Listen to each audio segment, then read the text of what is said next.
All right, a very good evening, and thank you for joining us for this edition of our live podcast. And today I'm joined by Eddie Hirono from Home United Supporters Club, and also Salihin Rosli from Hougang United Supporters Club. So these two gentlemen are here today for only one reason. We're going to discuss about the state of Singapore football. Recently, it has been reported that Singapore has slumped down to a ranking of 173 in the FIFA World Rankings. It's evident that we are actually experiencing a very low point in local football. Now, both gentlemen have been really active in social media, sharing their ideas on how to improve football. And today, basically, we're just giving them an opportunity to add their views, and at the same time, for our viewers to actually comment what you think about their ideas. And if you do have some good ideas, do share it with us. Just leave your comments at the bottom of the live stream, and we will address them shortly. So, firstly, let me just pass the microphone to Eddie to allow him to share some of his ideas with us. Don't forget to like and share this post. Share it with as many of your friends as possible, people who are involved in local football, people who like Singapore football. Get them involved, get them to listen in, and let's have a fruitful discussion today. So I'll hand the mic over to Eddie. Hey, thanks Aaron. Thanks for the introduction. Good evening everyone, and thanks for listening in. I believe if you're listening in, you either have nothing to do with your life or you just love Singapore football like us a lot. So I won't waste too much of your time. But basically, I think there are long-term and short-term plans that could help shape Singapore's future in football.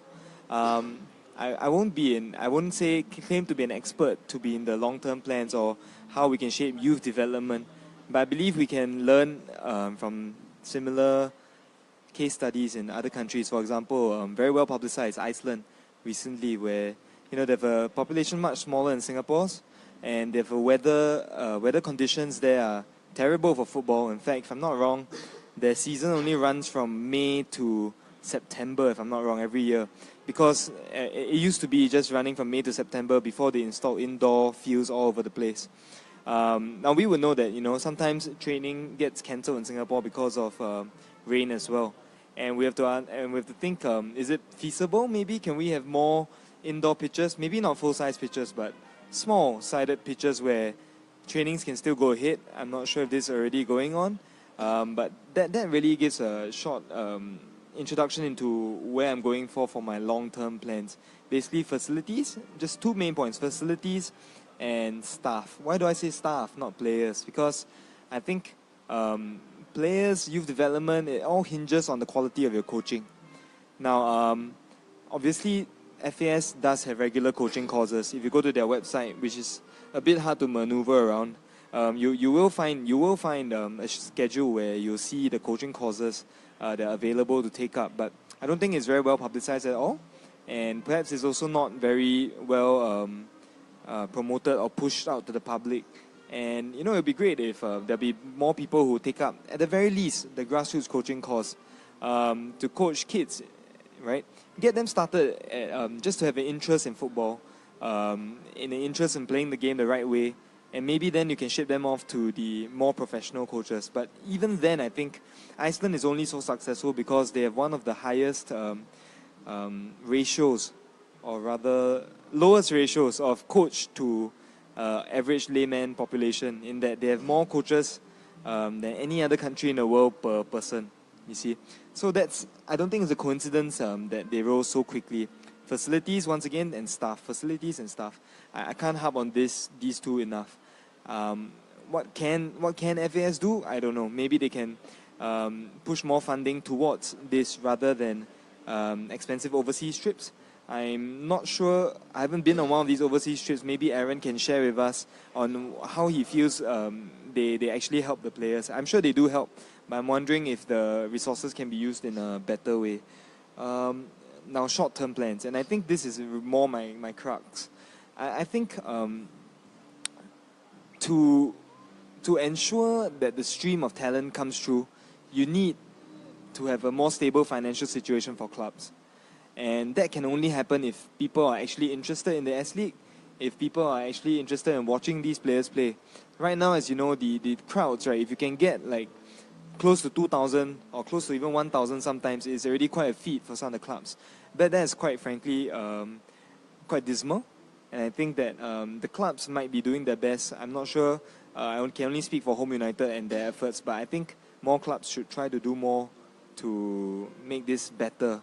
But where I feel FAS or maybe the clubs together can step in and really change this is to raise the quality of the product. Now that's easier said than done. What do I mean by raise the quality? Do I mean maybe next week we start expecting the players to start playing like Barcelona or even like Celta Vigo? That's impossible. You and I both know that. We all know that it's impossible. That takes time. If we're lucky, we'll see it in 30 years. If we're not lucky, we might never see it actually, but that shouldn't matter. If you look at the Malaysian League, why is it that the Malaysian leagues have so many fans, right? Is it simply tribal rivalry? That might be a very big reason, tribal rivalry. But if we don't have that, if it's impossible or if we think it's impossible that Jurong, for example, can have a rivalry between Jurong East and Jurong West, what can we do to improve the product? I say the solution would be to look away from football. Singaporeans have a natural love for food. They have a natural love for bazaars. Hari Raya, there's a bazaar. Every other month, there's a Pasar Malam near your house, probably. Why not take some of the atmosphere, bring it to the S-League stadiums? Now, people might say, and I think one of my friends has told me this before, like, what's in it for example, a Ramly burger seller?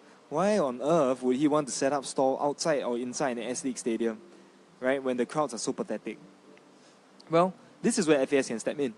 They can waive any rental/licensing fees for these vendors, and maybe even if still some money is involved, what we can do, FAS can do is perhaps take a cut of any profits that the Ramly burger vendor makes or the popcorn seller makes, and that's it. No rental. It's just you succeed. If you succeed, great. If you don't, then that's fine. Right, and I think we just need to be more creative. This is a unique, Singapore is always known for creative solutions. Could FAS perhaps talk to SMU, NUS, all those entrepreneurial societies? Could they get them to set up some of their businesses inside the S-League stadiums? Let them sell whatever souvenirs or whatever food to try and hype up the atmosphere, right? And another reason for me to suggest this is that, most of our S-League games, or rather all of our S-League games, are at 7:30 p.m. That's dinner time, right? So often, right, when we go to stadiums, we often have to order Mac delivery or chomp on substandard pub food like nuggets and all that. But why are we resorting to that? You see, we could very well have a very balanced variety of food that could be provided by some of these vendors. So, I have delved quite heavily into this food thing because I think it's something that could work. I don't see a downside to it, and if you try it, if it doesn't work, I think there will always be vendors who want to take that risk and want to get their product out. It can be experimental products. Who knows, maybe some sort of sandwich that's never been seen before in the market, right? Could be that. It could be something very familiar, Ramly Burgers, for example. Let's see more of these ideas come through. Maybe not the S-League cheerleaders, because we've already had those before, but I think, more can be done to ensure the carnival atmosphere. Learn from MLS. MLS, has bad, I wouldn't say bad quality football, but their football is really subpar compared to some of the leagues in the USA, for NBA, the NHL, NFL, all market leaders in their sports. But for football, MLS is definitely not the market leader. Why is it that they have so many people attending their matches? Why is it that they have such a carnival atmosphere? They have tailgates before the game, 5 hours before the game. People are out there roasting hot dogs, drinking beers and everything. Can we do this in Singapore? Maybe not. But can we adopt some ideas from them? Yes, perhaps. And let's see us trying. Right? Perhaps right now I'll pass the mic back to the moderator. Maybe he can invite Sel to give some of his views. That's a really interesting idea. Trying to get Singaporeans to come together for their collective love of food and using that as one of the points to actually draw them to the stadium. Okay, I'm going to pass the mic over to Sal. Sal might have some differing views from what Eddie said, so it's good to have two contrasting views. And then perhaps for the viewers, I can see there's 15 of you right now. I hope more people can join in, but please do not be shy. Share with us what you think Eddie just said, and shortly Sal will take over the mic. When you hear his comments, don't be shy to actually comment what you think about Sal's comments as well. All right. So, Mike, going over to Sal right now. Hi, I'm Sal here. I'm a Hougang fan, and I've been watching S.League since 1996 when I was staying in Woodlands, and I do catch some of the Woodlands Wellington's games, the Rams. I still remember my experience during that time. I mean, 1996, I was back then only 10 years old. Queuing up for the tickets for S.League, as people queue overnight. It doesn't happen right now. And every match day is something like atmosphere, is like a mini pasar malam. Okay, I still remember the red vans. I forgot what's the company name, where you can get all the merchandise, jerseys, pants, all these. And we used to, I used to go to school and I had to show off all these things. But now, nowadays, if you say about local football, normal Singaporeans will say, why you watch local football? No, it's standard lah, kelong lah. I mean, our own people, talking bad about our own football. Okay, I don't fault them actually. Tell the truth, our standard has really stagnated since the 2000s. Basically, if you see, in 2000 we were number 9th, the 9th best league in Asia. Back then, the Thai Premier League wasn't even there. They were formed in 2004. I still remember all the Thais came to Singapore, just to play professional football. People at Tawan Sripan, Surachai, Jaturapat, Surachai, Jira Sri Chote, yeah. All these players, I miss them. They were the ones who light up the games and an atmosphere. Okay, since Eddie has touched about the match and day atmosphere, all this, okay, I will touch more on part of the development part, okay. Basically, if you see that, if you want to attract people watching our football, basically you need to have a very good product. For example, if I were to sell nasi lemak, okay, the nasi lemak must be very nice. Then people will queue. Then after that, the customers will tell their friends to say, come and patronize on nasi lemak. Okay, same is our football. Okay, if our football is good, people will keep coming. And people will tell their friends, let's come down and have a good day and have a family day, sit down, Sunday football, just enjoy. Okay, we need to have that, First thing is, the quality of players that is coming in after the Malaysian Super League time, hasn't been quite enough. Okay, basically you can see the NFA, all the age groups, they have been trashed quite badly.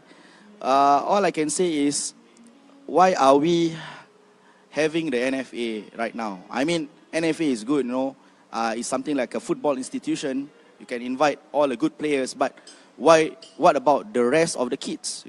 Those who are not as good as those who are chosen. I actually had an envision. Basically, I have been following German football for quite a while, and I know that they have a lot of center of excellence around Germany. I'm not so sure how many is it, but each major cities have at least one center and a lot of coaches there. Basically, you also can, you can hire more coaches, and no more coaches will be interested in teaching football. Basically, they start from 6 years old, all the way to 14 years old.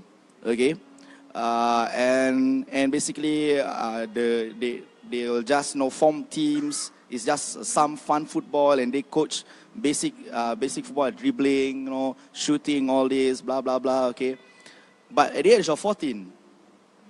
They will draft the players. I mean, the clubs will come in and draft the players into their teams. For example, if I'm from Frankfurt and I'm good in football at the age of 14, teams like Eintracht Frankfurt will attract me to the club, and I will start playing there as an academy player.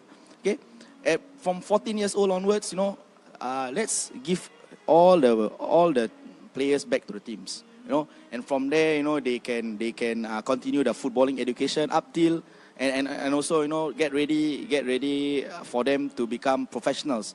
Okay, So basically, we should have been giving, we should give all these clubs, right, a hand to develop all the players, not just, centralize the players centrally, because the players, might feel quite, there's no competition in my team. I just walk into the national team and I just say, okay, that's it. So what's the competition? Yeah, okay. So for me, my utmost importance is basically the development of our football. Yeah? I think I will just stop here for a while, and okay, I'll pass back mic to the moderator. Okay, some very interesting points brought up by both Eddie and Sal. Okay, we have some questions that are starting to stream in the comments section. I'm not going to address them chronologically because I don't want to deviate too far away from what we are talking about right now. But Eddie, your points seem to have drawn some attention. I have a couple of comments that came in, and I'm going to read them out to you, and then probably after that you can address them. Okay, the first one to come in is from Lukman. So Lukman is saying that on the point of carnivals and etc., S.League is like a web centralized by FAS. What should be happening is that each club should run their own operations and not always depend on FAS, okay, which I think a couple of clubs are doing on their own, like Hougang and Geylang. Like how Tanjong Pagar United ran their supporters' day and fanfare back then when they were still around, so that clubs can control their target market. So what do you think, Eddie? Do you think that FAS should be the one to drive this initiative, or should it be left to the clubs? I think right now it's basically freestyle. The clubs can do what they want, but honestly speaking, we also don't see the clubs doing that much on this portion, save for one or two clubs. What do you think about this? Well, I think this brings me back actually to a match, I think a couple of months or maybe 4 months ago, Albirex versus Home United. It was at Jalan Besar Stadium, very near where we currently are actually. It's a great game, but what was very interesting was that, I scoffed at it at first because I was looking at it and the promotional flyer like a week back before the game, and it was like Pokemon Carnival, and I was like, dude, what does Pokemon have to do with football, man? And I felt that this was a very cheap marketing gimmick to draw people to the stands. But when I actually saw it, it made a lot of sense to me, and I immediately felt like I was the one being stupid, instead of thinking that people were stupid, I was the stupid one. Because, well, yes, I did see some Singaporeans and maybe even some Japanese kids come for the free gifts, take the Pokemon stuff and just walk out. So many others stayed to watch the game. And now, obviously, it's not going to be a 100% conversion rate. It's not going to be like the case where everyone who comes through those doors for the free Pokemon stuff, right, suddenly becomes an Albirex fan, right? It's not going to be the case. But if even 2, 3, 4, 5 people, right, out of every 50, if even 5 people out of every 50 decide that, hey, actually it's not that bad, like Albirex play a good brand of passing football, this Home United, actually Home United should be champions, they are so good, right? Then if everyone thinks that, right, and some of these people think that, then that can only be good for our league. Because right now, a lot of the people who slam the league, right, I can guarantee you, they have not even watched 5 S-League matches. They maybe have watched 2, and then they feel like it's right to comment, right? But if this is a platform that allows people to watch it, then that's great. So, hat tip to Albirex. I think they really paved the way in terms of marketing. The standees at the stadium are a great idea of all the players. As you enter the stadium, they really breed this kind of fan and player connection. There's also the drink stand, the drink stall at the Albirex home games where it's actually run by reserve players. And I think they take turns to run the drink stall, right? And I mean, I could go on. There's so many. The whole Pokemon thing as well. It's run so well, right? Everyone had a good time. Kids and their families all stayed to watch the game after. They sell alcohol at their stadiums, or rather they used to. I can't remember whether they still do, but yeah. I mean, those are great things that clubs should be doing. But okay, just to address Lukman, right? I think he's right. Clubs should be looking to do more of this, but maybe the FAS can help to chuchok them a bit to give them ideas. It can even be a centralized brains trust. Everyone just meets every 2 months and disseminate ideas. At this stage, right, if, for example, I don't know how this works in clubs, but if I were in Geylang, let's say I work for Geylang International, and I have a great marketing idea, right, to help drive supporter interest and all that, right, I wouldn't mind sharing it with Hougang. I wouldn't mind sharing it with Home United because the state now is quite pathetic. Maybe next time there will be closely guarded secrets. But now is not the time. Now is the time for, if SFS has a great idea or if any club has a great idea, share it, learn from each other, see what works, what doesn't work. Bring the league up as a whole, because let's not have a... Okay, it's strange that I'm using Scottish football as an example, but even though Scottish football obviously has much better attendance than us, but do we want to see a case where like there are only 2 clubs in the league where, you know, it's seriously very well run and very well marketed? No, right? We don't want to just have a Celtic and a Rangers. We want the whole league to rise up together, right? If you remember, I think about 10 years back, there was talk about Rangers and Celtic joining the English Premier League because, you know, they felt that they are outgrown the Scottish League. That shouldn't be the case, lah. The S-League should rise up and fall together as well. I also saw a comment down there that said about the carnival atmosphere.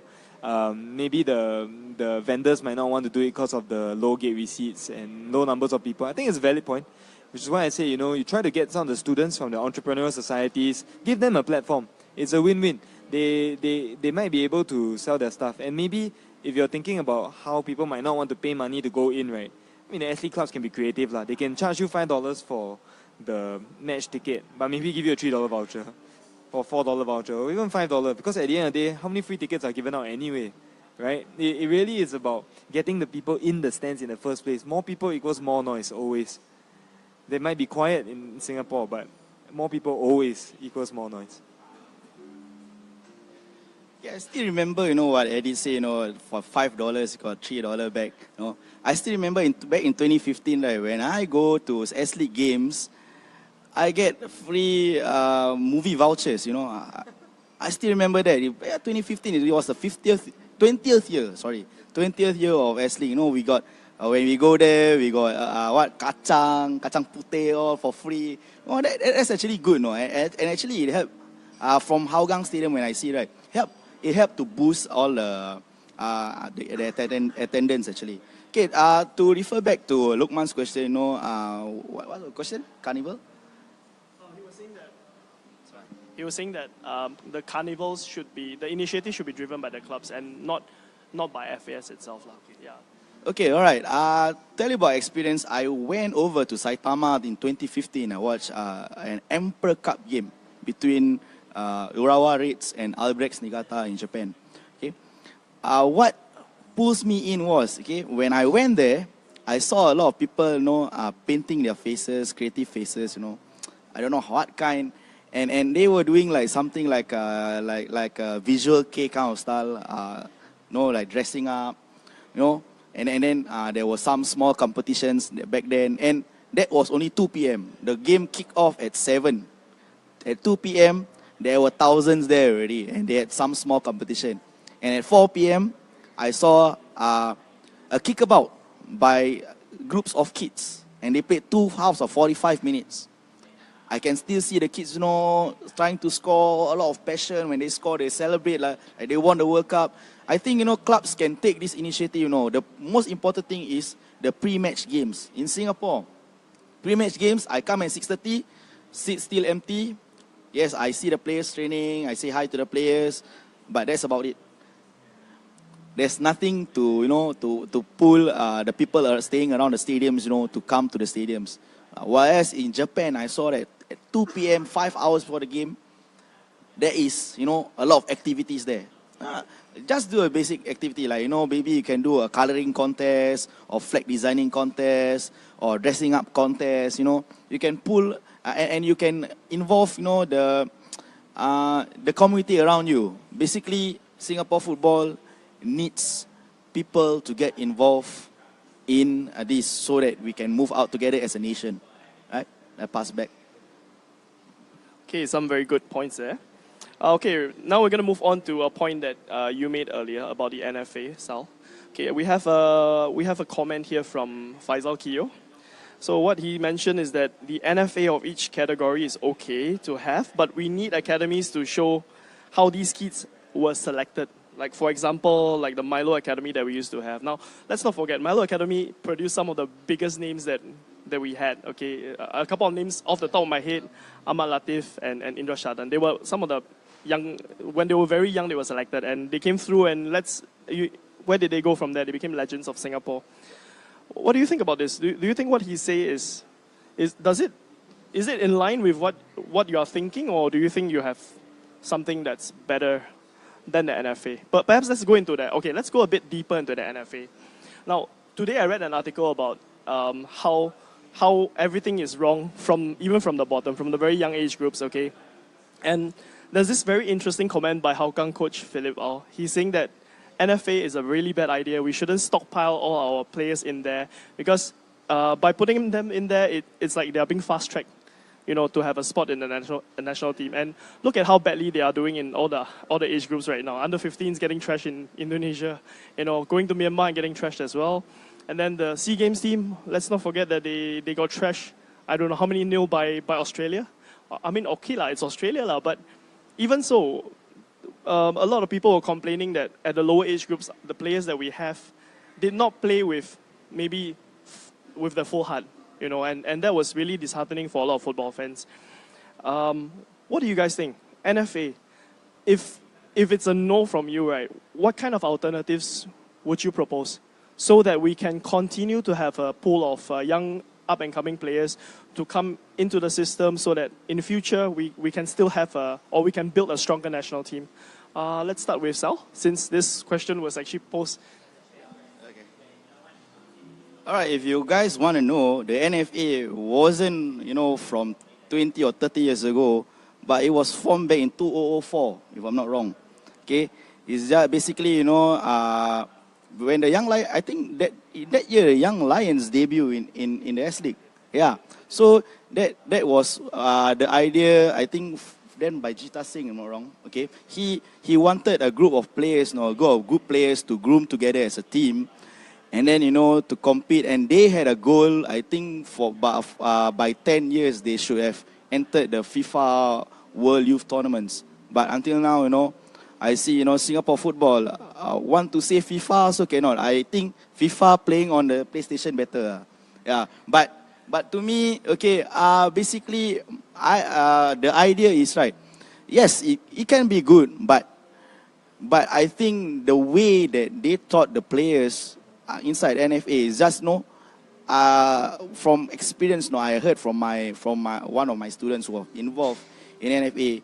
Basically, they just go there, training, and that's it. Basically, it's the same as I go to school, I choose soccer CCA, and then I go training, and then that's it. There's nothing extra to learn.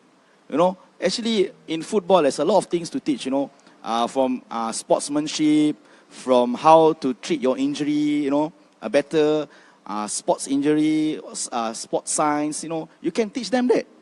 But I don't hear that from some of my students who play in NFA.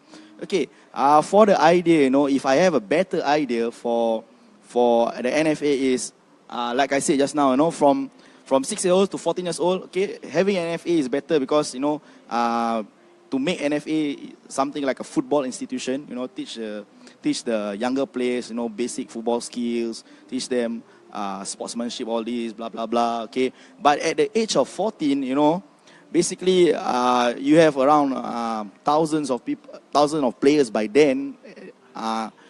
Basically, at the end of the year, okay, you can have a mini tournament, and basically you can group some players into different groups of their skills. Just mix around together. Then after that, let them be scouted by the academy coaches or the academy chairman from all the clubs.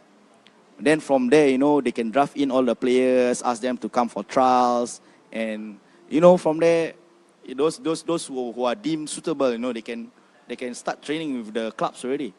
That was my idea. But if you want to know more about this, right, I can go on and on, but I think I don't have quite enough time for this. Okay. Actually, it's quite interesting what Sel said about at 14 years old, they go back to other clubs, wherever they may be. So, let's dream big, let's think big. If they are really good, if these schools have a real reputation of producing fine talent, right, then you could even be looking at them entering Malaysian clubs, Thai clubs, to continue the development. I mean, we can sort out the issues of whether it be suitable for children to go overseas at that age and all that, but those are issues that can be sorted out. Get the talent in first. It's very interesting when I was listening to it, because I mean, I remember the French system. Clairefontaine, you know, the very famous youth academy. Actually, Clairefontaine is the most famous one because in 1998 it drew a lot of media spotlight after the 1998 French World Cup triumph. They've produced such players as Anelka, Henry, Matuidi, Diaby, Galas, a lot of very fine French footballers, all came from Clairefontaine. But Clairefontaine is one of the 12 youth academies located around France, right? And interestingly, like what Sel said, maybe not 14 years old, but they release all these fine football talents when they're 15. And all the clubs, like your Lyons, your Olympique Lyonnais, your Marseilles, your Olympique Marseilles, your PSGs, they're actually monitoring the careers of all these youth footballers. And at 15, that's when these people go on to other clubs, right? But I think there's we're focusing on NFA now and also youth. So Sablon, and I think this is the right time to bring him in, right? Sablon was brought in because of the state of Belgian football. Obviously, it's much better than Singaporean football. So far, we haven't seen much progress yet. I'm not inclined to bash him yet because he hasn't been given that long, and I mean, youth development is a long and arduous process. There are also many other things in Singapore that would prevent him from implementing his plans fully. For example, one is look at the financial situation in the S.League and in Singaporean football. As a parent, can I with good conscience tell my kid to forget your studies lah, right? Just focus on your football. You can be the next Nicolas Anelka. You can be the next Thierry Henry. Hand on heart, I'll be worried to tell him that, because you look at the contract situations in Singapore. You look at the article, Hougang player Justin Hui, right? I think he plays for Meridian Junior College, but even then his teachers are telling him to forget about football, just focus on your studies. So Sablon, honestly, he has my sympathy. I think he's working under very difficult circumstances. But what I'd be more interested to see is FAS's master plan, which they hinted at a press conference, I think a few months back. Aaron can confirm this. I would like to see what's in that master plan. And if it hasn't been finalized, I implore FAS to hold a town hall meeting, try and hear what the fans have to say, what the clubs have to say, before finalizing a master plan. I think there's wisdom in the collective lah. I won't say that all my ideas are good. In fact, when I wrote to FAS some months back, I did say, maybe you guys have already thought of these ideas, and if you don't think that these are suitable, that's fine. I just wanted to put ideas out there. I think if FAS is receptive and, there's hope lah. There's still hope. I'm going to pass the mic back to the moderator. Okay, so while we are still on the topic of youth development, this interesting thought actually popped into my mind. Talking about development of young players, do you think that clubs are actually quite hesitant to actually pump in so much time and effort to actually develop a player from young until he's ready to play in the Prime League and then subsequently the S-League? Okay, the reason why I'm saying this is because of something that is very unique to Singapore, and that's NS. All right, I'm sure you all know Warriors and Home United are two culprits which in the past, even up until the present, have been very active in poaching players from other clubs.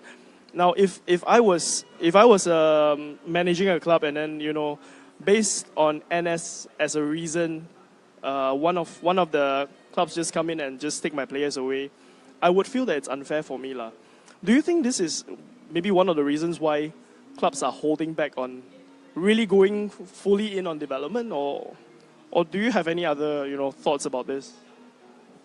That's a great point that you're bringing up, but I think it's not just NS. You look at, for example, why would Crew Alexandra or why would Jubilo Iwata in Japan, why would they pump in so much money to develop youth? Sure, it might be national duty. They might feel like it's part of their national, ironically, it's part of their national service to produce great footballers. And in the meantime, also these players will produce for the club, right? Obviously, so they might feel it's part of their duty. But I think it goes deeper than that. there's a financial incentive as well, right? In most clubs, we don't have these nonsense 11-month contracts things, right? So when I sell a player, that money goes back into my academy. I can use it to upgrade my team. So for example, Dele Alli, very famously, great footballer. I mean, I hate him because I'm an Arsenal fan, but he went for a relative pittance. If I'm not wrong, I can't remember the sum. Was it 500,000 or 2 million or something? But basically, it's less than 5 million, right? Dele Alli, and I'm sure Dele Alli would sell for a lot more now. But think about it, you might think it's a small sum, but let's say it's £1 million. That £1 million goes into a lot of things, They can upgrade their training ground and everything, and all this to a club like MK Dons, that's quite useful money, right? Bobby Zamora, when he left Brighton all those years ago, there's some money as well, right?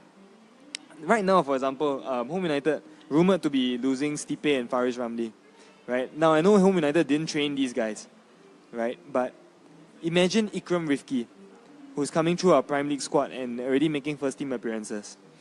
Let's say someone wants to take him now. I don't know what's his contract situation, but I'm pretty sure we won't get much money from that. If, for example, clubs saw player sales as a great way to earn money, would more money be pumped into youth development? I'm pretty sure it would be. Look at Ajax. How much money, Ajax Amsterdam, how much money do they make every year from player sales? It's their model. They know that the Eredivisie, the Dutch league, is not of a high enough level to retain all these players. So they accept it. They roll with it. Singapore can do that too. We can roll with it. We can know our status as perhaps if we can be a feeder to the J-League, right? That'd be great, right? And I think fans would be happy if you develop a young player and he's good enough to play even in the Korean League, Japanese League, Australian League. I mean, all the excitement when Safwan played for Melbourne City. I wish more footballers would do that, but we need to get the quality right, Right. All right, basically you brought up the point that, NS, disrupts all these promoted players in academy. Yes, I feel hurt too because Anu Mantan just joined Home United. Okay, I think for us, it's not a fair result to us because, he went off halfway and suddenly, he just popped up with Home United. I wish he had spent longer time with us. Okay, tell the truth. Okay, I have this fantasy idea about how these NS players do. Okay, I can take an exception from the K-League. Okay, where you have two teams. One is Asan Mugunghwa, who's playing in the K-League Challenge, the second division. Okay, they are the police team. And they have another one, Sangju Sangmu Phoenix, who is the army team. Okay, basically, most of the players in Korea, okay, they have to serve conscription just like us for 2 years. Okay, one thing is most of these Korean players, okay, they can serve, right? The limit age is 30. By 30, they have to serve, or if not, they have to face a penalty. Okay, what the K-League did was to invite these two teams into the K-League system, and the players that are required to serve this conscription, they will be on loan for 2 years. Okay, for example, if this guy is serving the Republic of Korean Army, he will play for Sangju for 2 years on loan. Then after 2 years, then after that he can return back to the parent club. Why don't the S-League invite SAFSA and Police SA to come in to the S-League system, okay, and do the same thing as the K-League? I mean, it's no harm. I mean, they can still run like an amateur. I mean, Sangju Sangmo and Asan Bunghua are still so-called themselves as semi-professional. So they are in no ways right. If they qualify for Champions League, they can't play because they are semi-pro association. Okay, you can do the same thing for Singapore also. Invite SAFSA, Police SA, do this agreement with FAS. You can join the S-League. We will loan the younger players. Then after that, we play them so that not to disrupt their development. And of course, let them play as per normal. Okay, in that way, players, right, will still continue and not stutter in form. Because one player, if they don't play for at least 1 week, you can see a dip in form. Okay, so I hope that the Singapore Army, the Singapore Police Force, try to adopt this idea with the FAS. We can discuss, and maybe we could solve the NS issues actually. Okay, I'll pass this mic back to the moderator. All right, okay, so moving on from what you guys have shared earlier, okay, let's go back to the league itself and how to generate more interest for the league. So here's a random thought sent to us by Dil, asking, could a promotion and relegation system with less teams in each division, like the Women's Premier League, or even right now NFL Division 1 and 2, they have this promotion and relegation system. Okay, of course, looking at the football pyramid right now, right, the top would definitely be S-League, then followed by NFL Division 1, then NFL Division 2, and then below that should be the Island-wide League. Do you think having promotion and relegation across all the 4 tiers of football would be helpful to get more interest in the league? Let's say, for example, today, okay, I'm not citing them or anything, but now Yishun Sentec is leading Division 1. What if they win Division 1 this season? And in 2018, suddenly FAS just says, okay, let's promote them. Let's promote them and make it an even number, because right now it's odd number, right? Let's promote them. Do you think this would work for us? I know there are a lot of detractors who say that financially they are not stable, they are amateur team, they don't have enough players, or their players cannot commit because they are working part-time and all that. How do you think we can build on this? Do you think it's a viable idea? And if it's not, right, what else do you think can be done to spice up the league? Because I think right now, FAS has probably run out of ideas. Looking at the way how they're trying to promote it right now, it's become very stagnant over the last few years. What have they come up with? Super Babes and then pole dancing at awards night. They got more flack than encouragement from the public. So perhaps it's time to inject some new ideas in. Let's hear your thoughts, gentlemen. Please tell us what you have. Okay, I think it's a good idea to give the NFL teams opportunities to get promoted to the S-League. I mean, the S-League itself, we only have 7 local teams, and basically with each team having 25 players times 7, you have less than 200 players in the national pool, which is quite pathetic actually. I mean, tell you the truth, okay, for me, my idea is basically you add the numbers, you add more local teams into the mix, and you have a larger talent pool for the national team to pick up. So I think for this, if the numbers increase up to, I think, 15 or 16, I think it's possible to do promotion and relegation with 8 teams each in the league, in the first division and second division. And I think the beauty of promotion and relegation is, it makes teams right at the bottom, to feel afraid to be relegated. It's just a face value.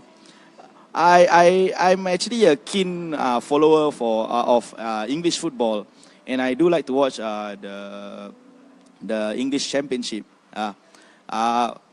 I remember watching last season, the playoff final between Reading and Huddersfield. I know you can see the players, they are quite afraid. They are quite afraid to lose that playoff. And when I saw Huddersfield winning the penalties, you can see all the players. It was like the joy of the world, the challenge of it, the beauty of it. I think we can try that in the S-League.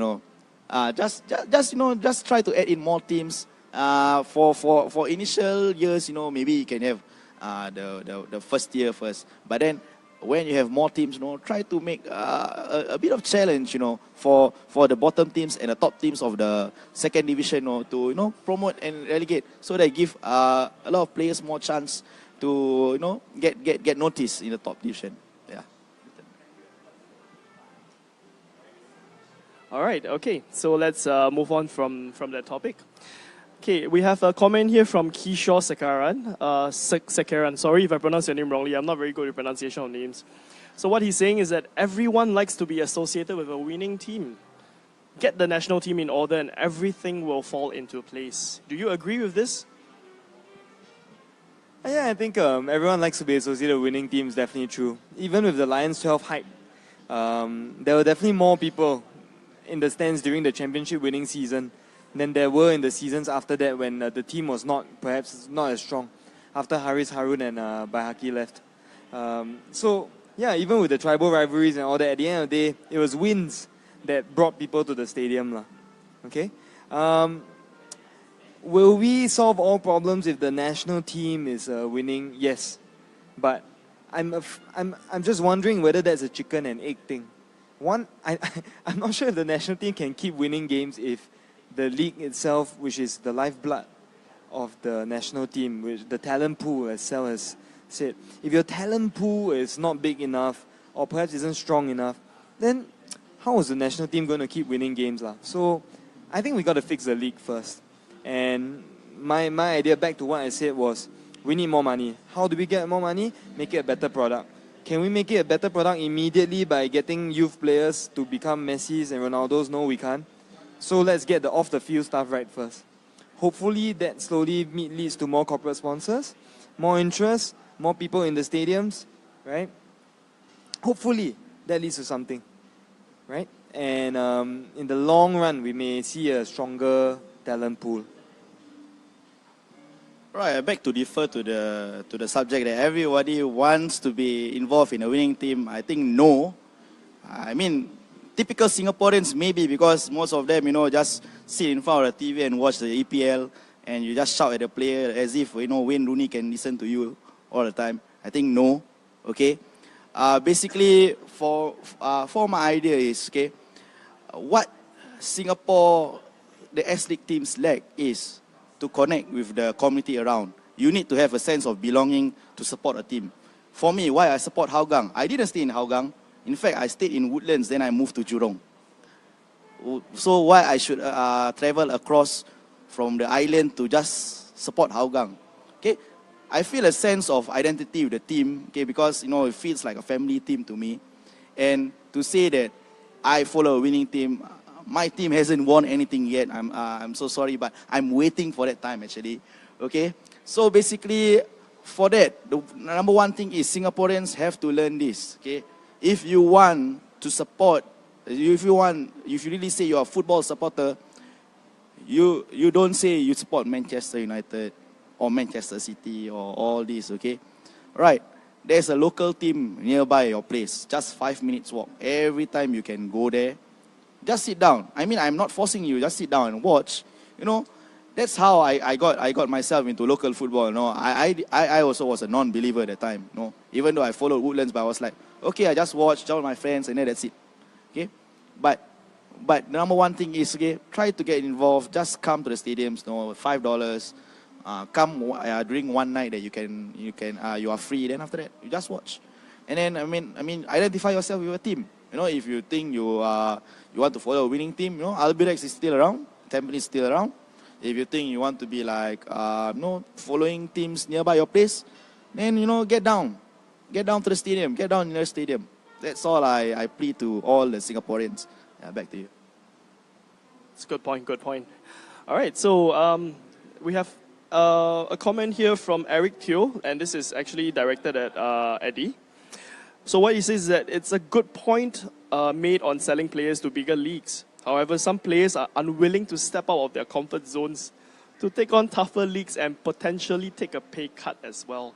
All right, but of course, recently there are two big names that actually went to Thailand. Hassan Sani just came back from Army United, and also Hafiz Sujat, whose adventure in Thailand unfortunately got cut short because of the closure of Big Ben Chula. And Hafiz is someone that I like to make a special mention because he actually took the effort to go for trials to get selected, and he played for a second division club. All right, I mean, putting aside Syaril Ishak and whoever else played for those second division clubs in Malaysia, that's a whole new different ball game. But when Hafiz went to Thailand, he was saying that every day it's so tough. The training is so tough. They train like crazy every day, even though it's a second division club. And the level of professionalism over there is a whole new different ball game altogether. Do you think, Eddie, this is one of the reasons why our players are not moving overseas? Because they are daunted by the fact that, maybe if I go there, my comfortable life would be gone. I might have to, relocate to another country, different language, different food, and then on top of that, I might not even get to start a game. If I'm a national player, I might lose my spot because I'm not starting games. Do you think that's one of the reasons why, these players are not willing to go overseas? I mean, that's a very fair point. I think there will always be players who don't want to go overseas. It's not just a Singaporean thing. I think it's also in the big European leagues as well. You see it less, but like for example, English players. Why do they not move overseas? Is it really because they don't want to move overseas, or is it a lack of quality, or is it both? Right? So we can always speculate, but I think the focus has to be on getting more players who will actually qualify to go overseas in the very first place. Right now, I'm not sure I can name even like 30, 40 players who overseas clubs who are better than S.League would want. And I think that's sad. Because if you at least have 40 or 50 of these players, right, then even if there are 10 or 20 who are so comfortable in their lives in Singapore who don't want to go, there will still be 20 who go. These 20 might become better, right? It's just it's a pure numbers game. And frankly, I don't fault the players who don't want to go also. Right? From a fan's perspective, we were thinking that, hey, why are you so selfish? You could better the national team, you know. But frankly, these guys are also like you and I. We have families and all that. So, I mean, let me put a question to any one of you who's listening as well. If I told you that there's a good company in Hong Kong that will pay you double, right? And you might have to work very hard and all that, and you'll be away from family. Is it so easy to say I will definitely go? I'm not so sure. So maybe sometimes I don't give them a hard time as well. And when they want to take money over, for example, playing in a Malaysian second division team, which I'm not sure the quality is much higher than S.League actually, but there's a huge pay rise, right? I mean, who am I to judge? I might just do the same thing, you know. At the end of the day, family is my life also, right? So back to before I digress too much, really get more players who are eligible to even play overseas, and you will see less of these problems. Because the ones who want to stay will stay, the ones who want to go will go, right? I mean, all players have their own dreams. You know, I have never heard of a single player who said, "No, I'm not going overseas. I just want to stay in Singapore, just play in S.League." No, I never heard that. They all have dreams. It's just that whether the opportunity comes or not. Okay, basically, I was quite happy with Safwan when he went to Melbourne City. I was really following the A-League, you know, like every week. No, I can't wait to see a Melbourne City game just to see Safwan. And I think he did well there. For 9 games, he scored 2 goals, which is quite surprising for a left back. Okay, I wish that more players, right, will go to overseas, have an opportunity to play in the overseas league. But you know, opportunities, doesn't come that easy. And also, I heard some of the players, like Brian Neubronner, one example, who played for a 4th division German team. He didn't play a single game there. And eventually, he's out of the picture altogether, which is quite sad, But I hope that, a lot of opportunities will come. And players, please don't think that Malaysia means playing overseas, okay? Because, too many of you all play in Malaysia. I mean, try to, have a bigger scope. Maybe you can try the 2nd division of the Thai league, or the Vietnamese league. Hopefully, more agents will come and try to scout you. Yeah, back to you. Okay, so good points over there. Okay, we have a comment coming in from Shufi Ramlan, who's actually the chairman of Yishun FC, by the way, all right, which is a social team. So what he mentioned here is that all the private leagues in Singapore should be recognized under FAS. And private league should change the name to, for example, Northern League Division 1 or 2, or Eastern League Division 1 or 2. So this is very similar to what they're doing in Australia or even Europe, where you divide the country into sectors like North, South, East, West, and then they have their own regional leagues. And then from there, players work their way up. So I'm guessing this will be maybe the 6th or 7th tier of Singapore football under the Island-wide League, because Island-wide League has also its own 2 or 3 tiers. And by doing so, actually the point is, by doing so, when they all come under FAS, basically all the players have to be registered with FAS. So FAS will have a registry of who's playing for which club, what's their age, what's their position, and then when they come under the purview of FAS, then basically, FAS knows which are the up-and-coming players, because it's all registered. You can, on the list you can see, for example, in the Northern League, this player is the top scorer, or this guy has the most assists, and he's only 17 years old. Let's look at him. Let's send someone down to look at him. I do agree that more scouting could be done, but perhaps right now it's a bit difficult because we have so many private schools running around Singapore, developing kids. And we have so many private leagues, and some of these leagues, honestly speaking, they are not even like proper leagues. Some of them are really fly by night. Okay, of course I won't mention any names now, but there are a couple of leagues that are really, when they do registration, they don't do it properly, and then you can switch players in the middle of nowhere. You can just switch players. If it comes under FAS, everything has to be prim and proper because it's all on black and white.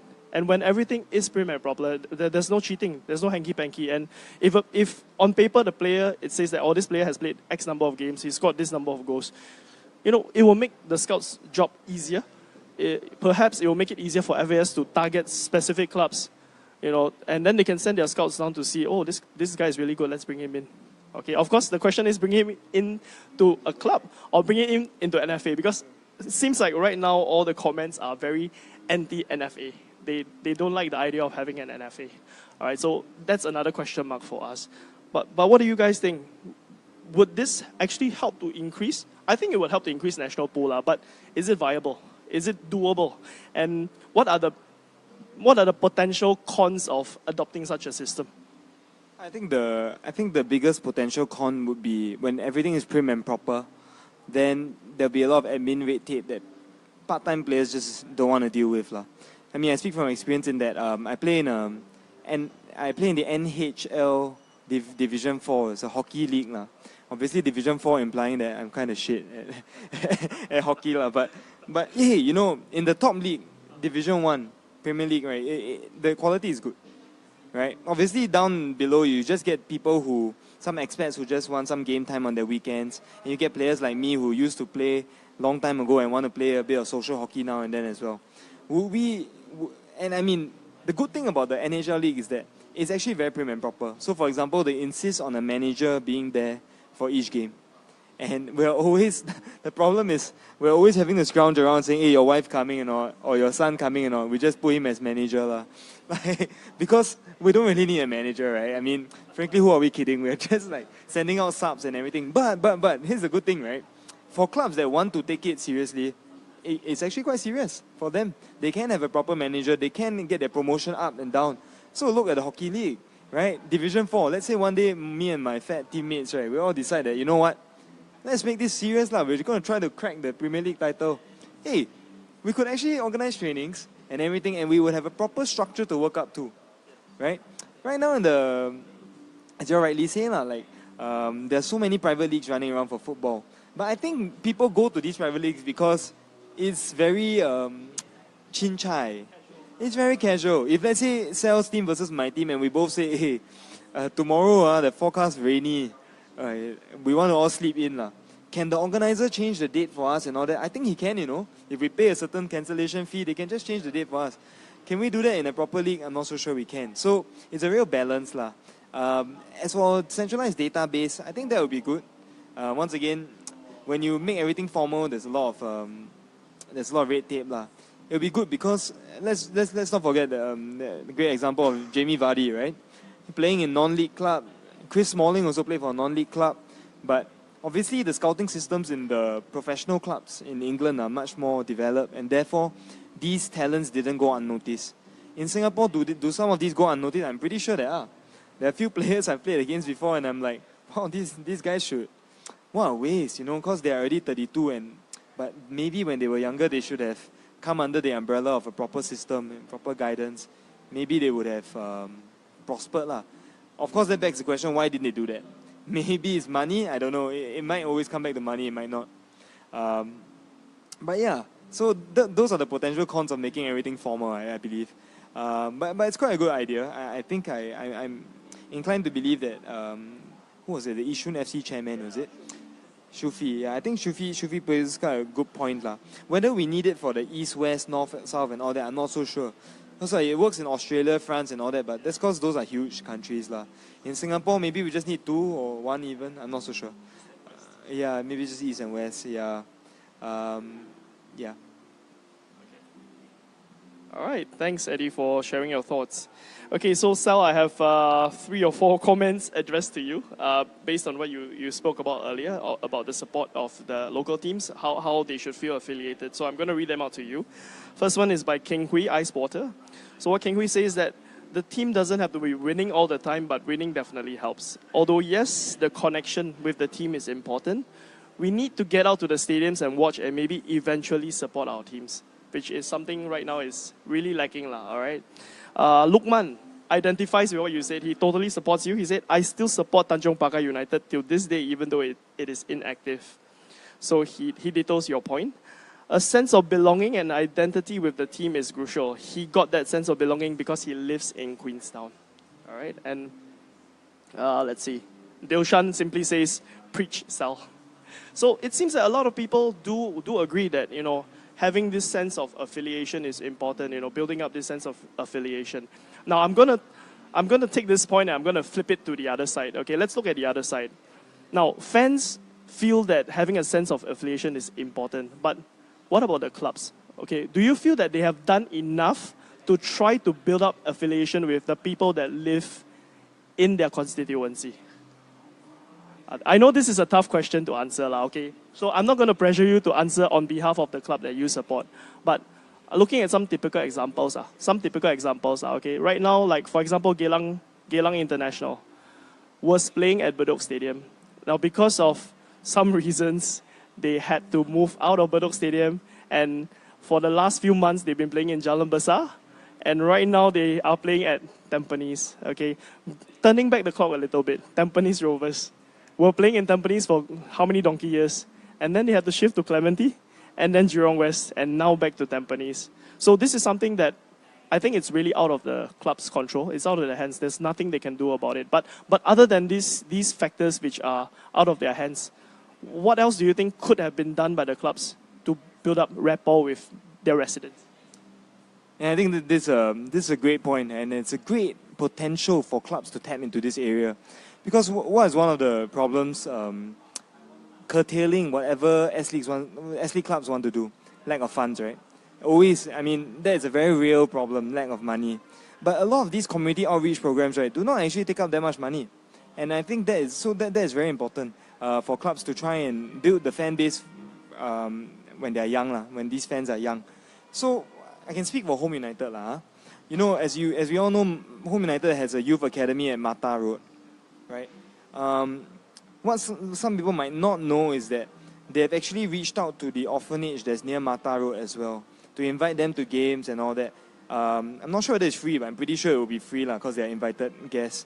And I think that's very nice. I'm not going to be cynical and say the club wants to do it because they want money from the orphanage or the orphans. I don't think that's the case. They really just they feel like it's a sense of duty to give back to the areas that they are at. So in Mata Road, there's Mata Road Orphanage.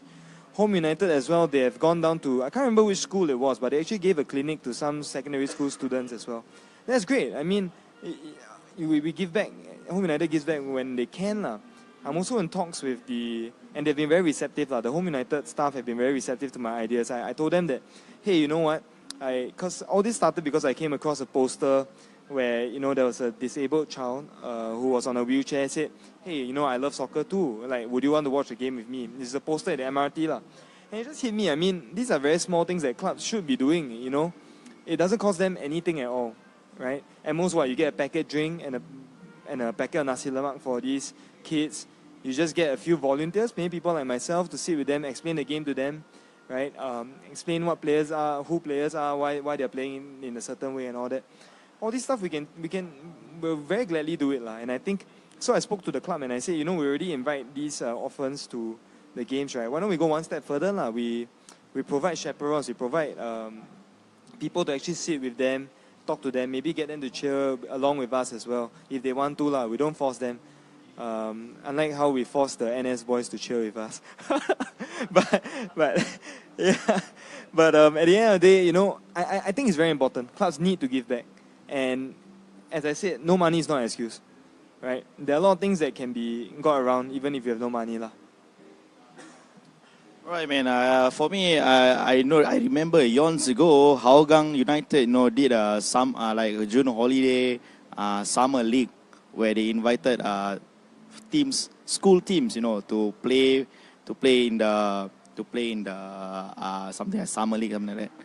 And actually, it's an opportunity for the coaches to scout players from there. I mean, it's a good thing, for clubs to outreach all this.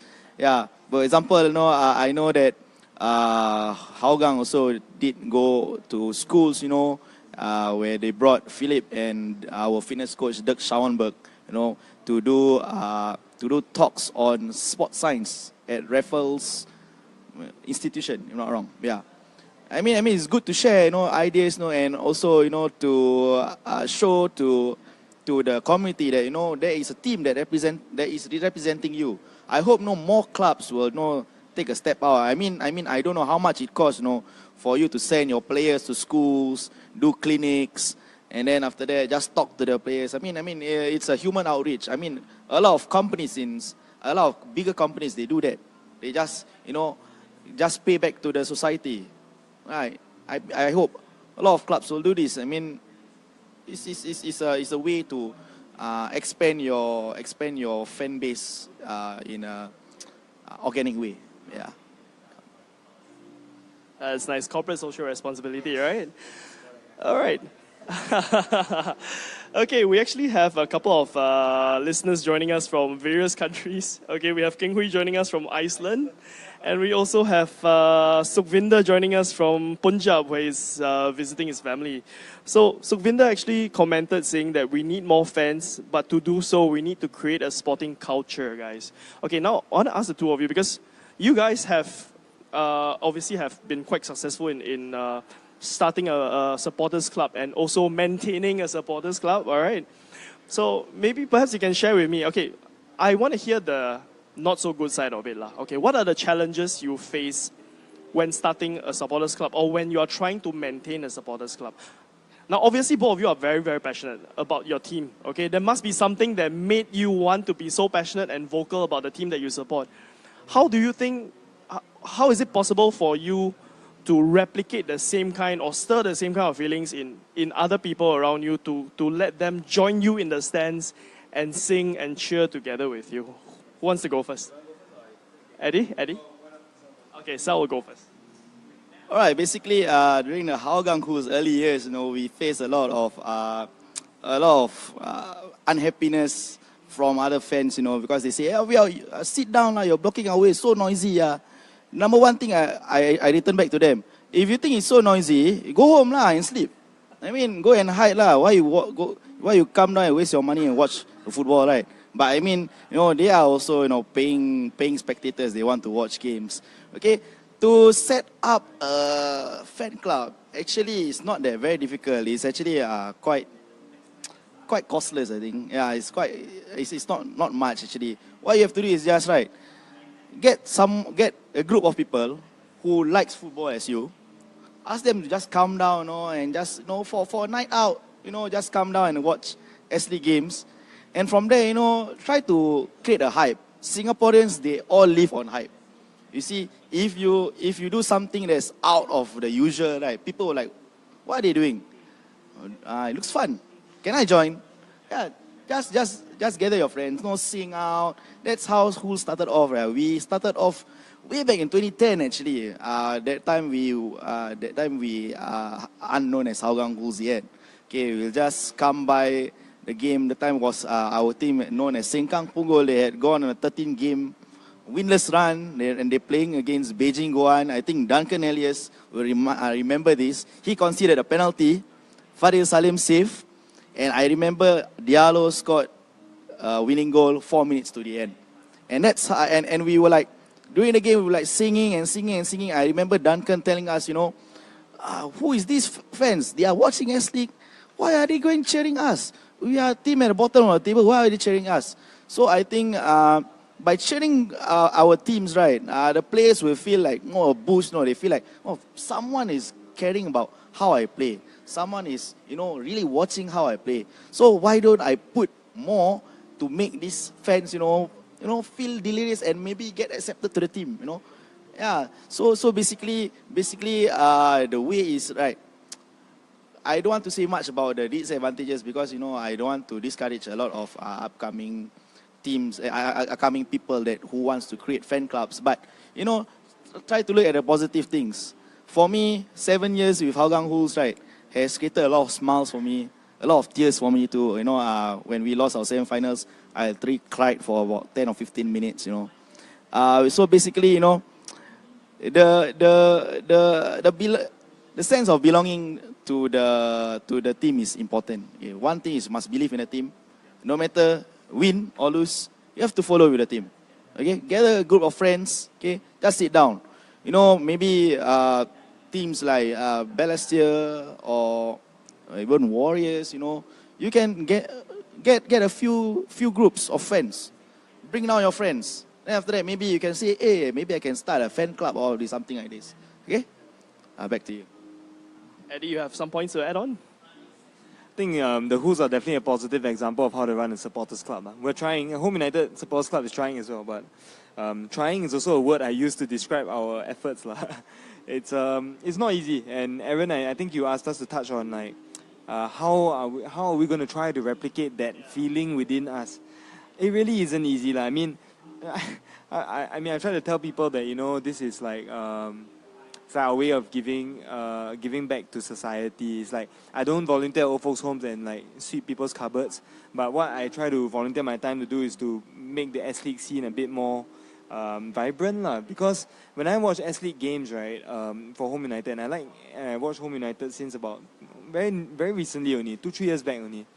And I realized that there's not much noise. And I think I believe very strongly in this mentality of be the change you want to see. So, I wanted to see a vibrant scene, then why can't I be the one to start it? I can be the one, and this dawned on me.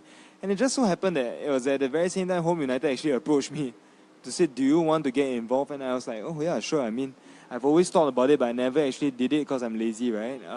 Why don't I do it? But it's not easy to convince others to do it because I think naturally, right, Singaporeans are a bit shy. Even you see the Who's, they are very successful, but there are more people in the stadiums who are not Who's than there are Who's. And I think this is common in most stadiums, even in Europe. Like, for example, you see Anfield, very noisy, right? It's not actually all of them who are cheering. All of them are maybe, ooh, ah, all that. But when it comes to the actual songs, right, it's actually just that, maybe Who's have at most 40, 50. Big game, 40, 50. And in Anfield, maybe out of the 40 plus thousand, they have 10,000. So it sounds very loud because it's 10,000 people. But it's not a uniquely Singaporean problem, but we're trying our best to fix it. If you ask how we're going to try to replicate it, I can hold my hands out and say I have no clue. I wish I knew. But I'm hoping that my enthusiasm, because sometimes I'm literally the only one cheering. I'm hoping that at least gets people cheering. And that's encouraging in that sometimes when I switch to some of the easier cheers, for example, let's go home, you, let's go, followed by 2 claps. You see the people who don't even want to shout, right? But they will do the claps. That's something. To me, that's something. Right? You get an easy chant going. Maybe next time they join you for the whole let's go home you, instead of just clapping. And maybe next time they join you for the even more complicated ones. And one day, who knows, maybe some kids come along and say, hey, maybe can we play drums with you guys or whatever. We can hope. We can hope. Okay, still on the topic of attracting fans to the stadium. And this is something that I actually said on the podcast at the start of the season, but back then we did not have so many followers and listeners. So I'm just going to share this with everyone again. So what I feel is that the current problem that the S-League faces is this stigma of being local. Although a lot of people say that we should support local, we should watch our Singapore players play, we should watch Singaporeans play. But when I actually did ask my friends to watch the S-League with me, they are like, S-League, what's so nice about the S-League? Okay. And when Jermaine Pennant came to Tampines Rovers, okay, the same people asked me, hey Aaron, do you have tickets?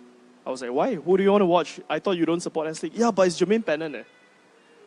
I mean, I see 2 contrasting sides to the same person. I've known this person for the last 20 over years.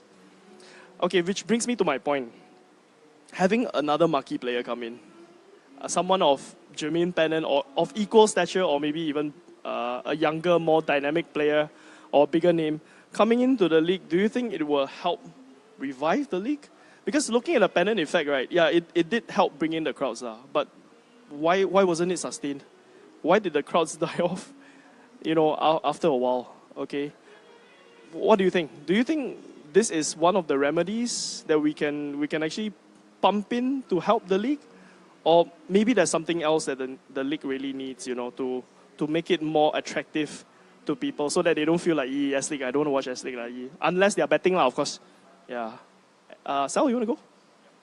Okay, basically, back then when Jermaine Pennant first joined Tampines, I went, because I stay in Jurong West, I tried to take a look at the crowd, and it was quite massive, which I think it helps in a short term. You can bring in players who are going towards retirement. Maybe you can get players like, let me see, if you have money, you can try to price Zlatan out of Man United. Yeah. Okay, the first thing it matters is, one is whether you really want to bring in this kind of players, okay, or whether they really want to play for clubs or they were staying for holidays. And second is financial muscle. If you think you have the financial muscle to do it, why not? Just try to get in a player who has been playing for the S-League, for the Premier League, and suddenly they want to have a revival in their career. They just can come to Singapore. Yeah, you can try to do it. I mean in the past, S-League did have this marquee player scheme, but not many clubs are willing to take it because they have to pay quite an exorbitant sum of money to pay the players every month. Yeah, it helps in one way, but eventually, the thing is, I want to pose to FAS is, what can you sustain from it? How to sustain from it? I mean, back in 2015, I thought, our football revived with the S-League 20th, the 20th year thing. They give out a lot of vouchers and free gifts. Yeah, that kind of help. If you can give for every game, I'm so happy to receive that. Yeah, marquee players will help, but you have to set up a lot of some measures, how to maintain this crowd, because so far what I see is, the crowd goes up and down. Early season got a lot of crowd, then after that, towards the end of season, you have a few hundreds only left. Yeah, maybe 20, 30 people just watching the game. Yeah, so please FAS, you are the ones in charge now. Okay, think something, to bring back these fans and try to maintain the hype of it. Okay. I think the marquee player scheme is one that's been replicated in many countries across the world. For example, Australia, they have it. In the MLS, in the United States, they have it as well. Does it help put bums on seats? Yes, I think it does. Jermaine Pennant, in fact, why wasn't it sustained? Because, one thing, he was coming to the tail end of his career. He's getting injured a lot, right? But let's say you have the same profile of player, someone who's coming to the tail end of career, getting injured a lot, Michael Essien, for example, right, who's playing in Indonesia. If you had one in each club, do I think that will help? Yeah, for sure, I think that will help. Why? And this is the sad but true thing about Singaporean football fans. A lot of them have grown up on EPL football, right? Now there are two ways to go about it. We can try to snub them and say, oh, whatever, if they want to support the English league, then let them be lah. I don't give a crap, right? Or we can, if you can't beat them, join them, right? Get those players in. Let's put it this way. Let's say one club had Essien, another club had, let's think of an old guy who's still playing. Let's say Nwankwo Kanu, right? Or maybe he's too old, not playing anymore, but someone, I think you get my drift lah. Basically, someone who's been in the Premier League, maybe not top quality, but could still do a job. For example, let's say Gareth Barry comes to Balestier Khalsa in 2 years' time.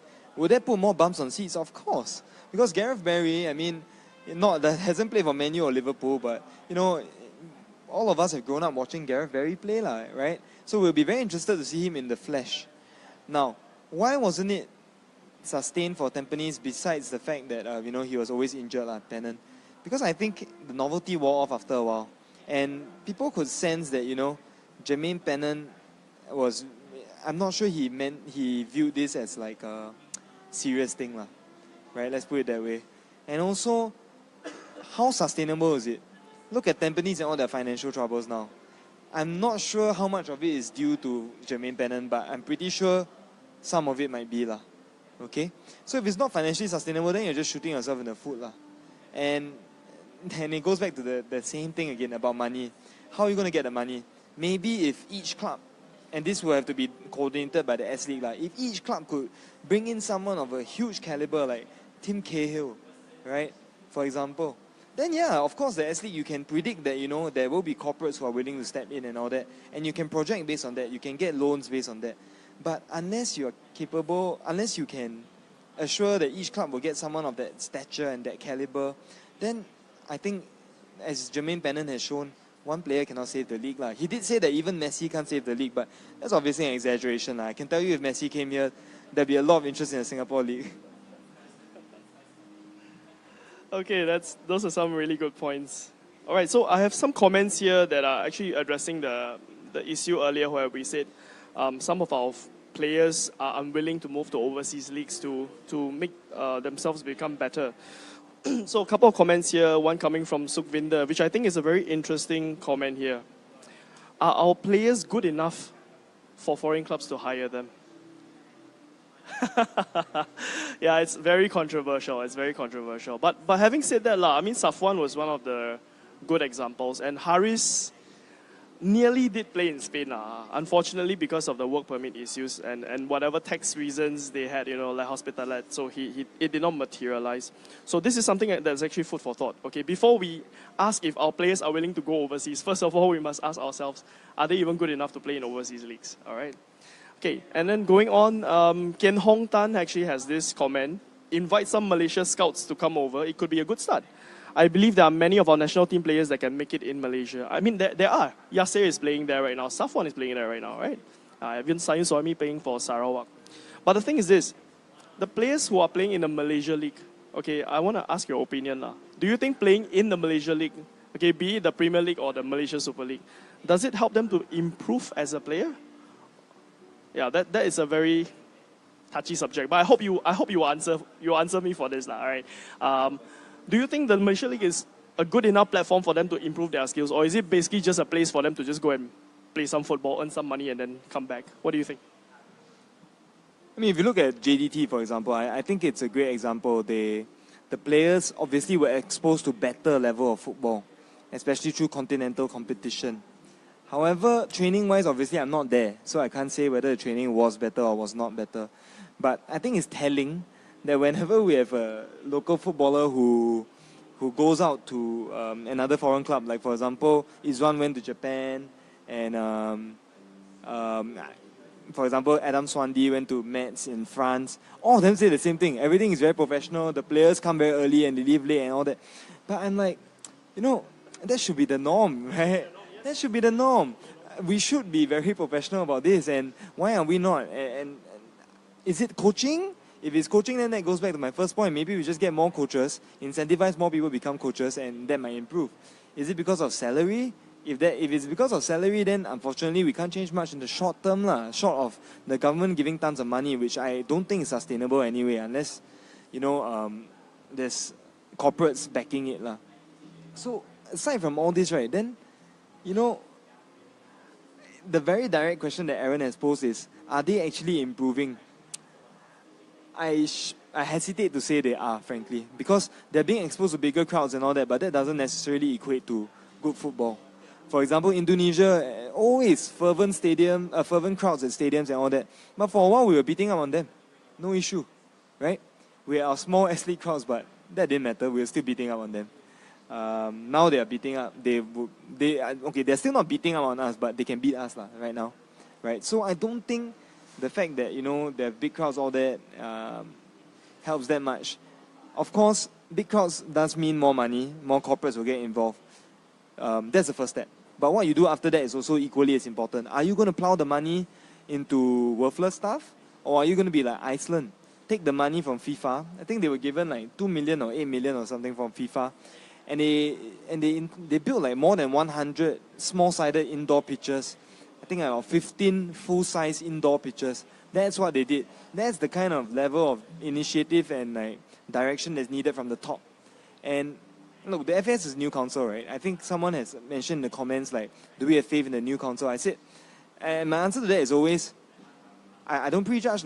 I need to see the master plan, right? If the master plan sounds like, is promising and all that, then you give them the requisite amount of time. If they say they need 3 years, give them the 3 years, right? Let's be fair. It's like a KPI lah. So let's see what they can do lah. Okay, I keep it short here. Basically, right, if you were to look at Southeast Asia, right, apart from Thailand, which is in their league of their own, okay, basically the standard of football is pretty much the same. Okay, you go to Myanmar, they are playing the same way. You go to Malaysia, you're playing the same way. You go to the Indonesia, they're actually playing the same way. The only difference is the crowd. But if you want to know, right, each state, I mean, the teams over there, right, is like, just like one area. They have one team. While Singapore, we just have a small area, but we have quite a lot of teams. Yes, I mean, they improve a bit by going there, but at the whole, you know, I think that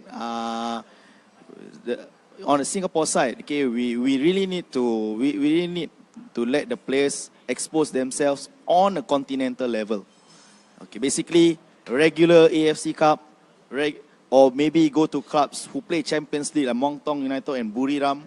Okay, players should aspire to do that if they really want to go up, take a step level from their comfort zone in Singapore. Yeah, that's all I want to say. So on the topic of ASEAN, this was something that was brought up by Amshar Hanif, a Hougang fan, in the last episode of the podcast. So what he said was, instead of looking at marquee players coming in from other countries, why don't we look at bringing in ASEAN stars? So right now we're talking about exporting our players. Why don't we look the other way? Bringing the best players in the ASEAN region to come in. Do you think this is workable? Yeah, actually this was coincidentally one of the points I brought up to FAS in my letter lah. I feel that, you know, there are many, as you know, Singapore has many migrant workers, right? If you look at the time when Myanmar came down to play our national team in a friendly at Jurong East Stadium, it was full of Myanmar fans, of course, not Singapore fans. It's full of Myanmar fans. And I mean, if you can get that at stadiums, right, it will sound pretty sad lah, that even our matchday atmosphere is created by foreigners. Everything, our skyscrapers are created by foreigners, our drains are created by foreigners, even our matchday atmosphere created by foreigners. But who cares really at this stage? Our league's in such a dire state, right? If we can get, for example, let's say one ASEAN spot for each club, right, and they won't count as foreigners, and get them in, why not, right? If one club decides that it's in their financial interest to push the boat out to get Chan Vatanaka in, why not? Why not do that, right? It's very promising ASEAN talent, right? Do it. Maybe if we can tempt some of the aging Thai stars from the Thai league to come down, why not, right? Who knows, next time, what's the guy's name? Cyril Chapuis, right? What if one day he tires of the Thai league, you know, and he's slower and so cannot play in the Thai league anymore. But if he can still cut it at our level and he's still handsome, we can still take him in. Right? I think in Thai league, especially, I would like to emphasize, okay, basically they have a 3+1 spot, 3 foreigners and 1 ASEAN spot. Okay, I think it's good to have that thing in S-League, but in the whole, right, we need to improve our league first. Because if we don't improve our league, even Chan Vatanaka wouldn't want to come to Singapore. Okay, I mean, it works in certain extent that you can see Balestier, Khalsa, you know, with the 3 Myanmar imports, you know, they really invited a lot of Myanmar fans to come down and cheer for them. But in the whole, right, at the same time, we really need to improve the league quality as a whole. Yeah. Okay, I see a very interesting comment posted by WK Lai of Hougang United. What he said here is, Bedok is painted orange in color. Okay, this is something that I would like to address. And I think it's a challenge that most clubs are facing right now, which is the big brother above FAS, and that is Sport SG.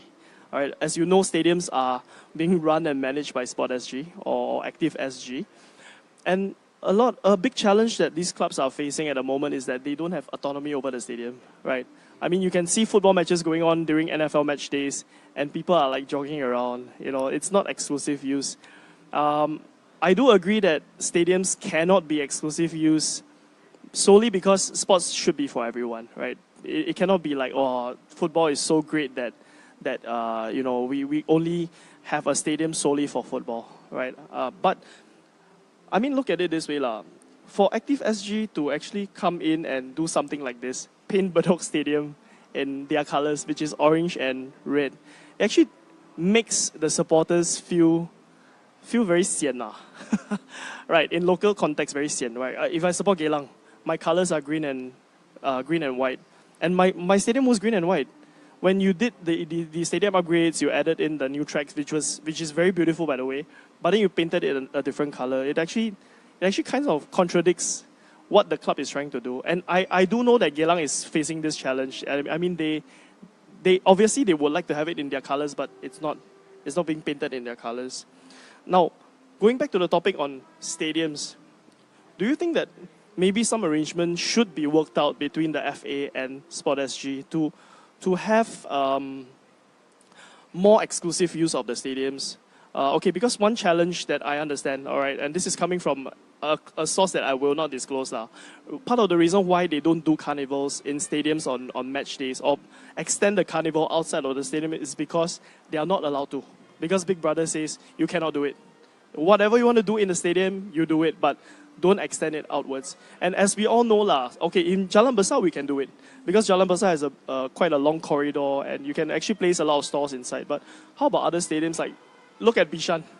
I mean, if you want to have food stalls, it's a bit difficult. You can do it outside the stadium, but that's where the red tape comes in. And this is a big challenge that we are facing. Hougang Stadium, you have gate 3 where they serve the buffet every time.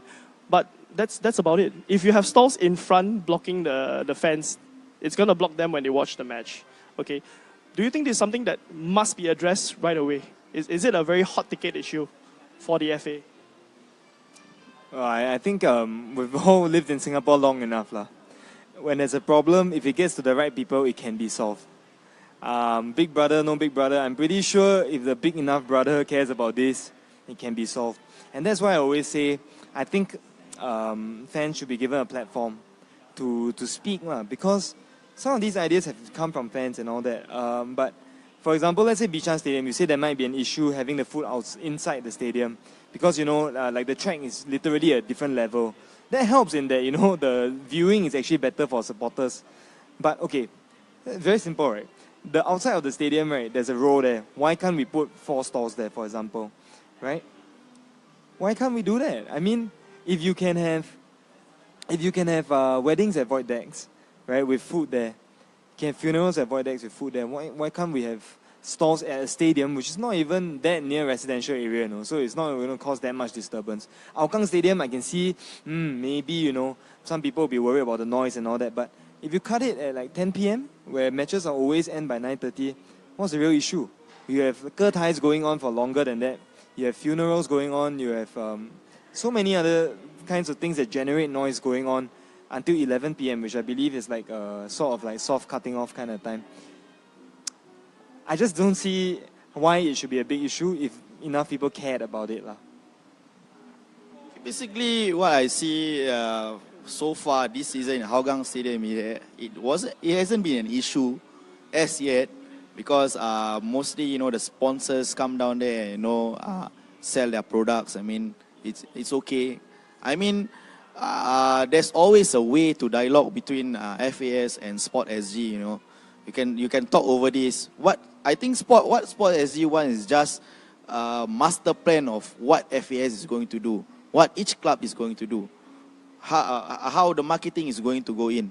Okay, you do. Okay, one thing is you don't need to depend on something like carnival or what. It can be just a mini match day atmosphere, like kickabouts. I mean DPMN did in their stadium during the halftime.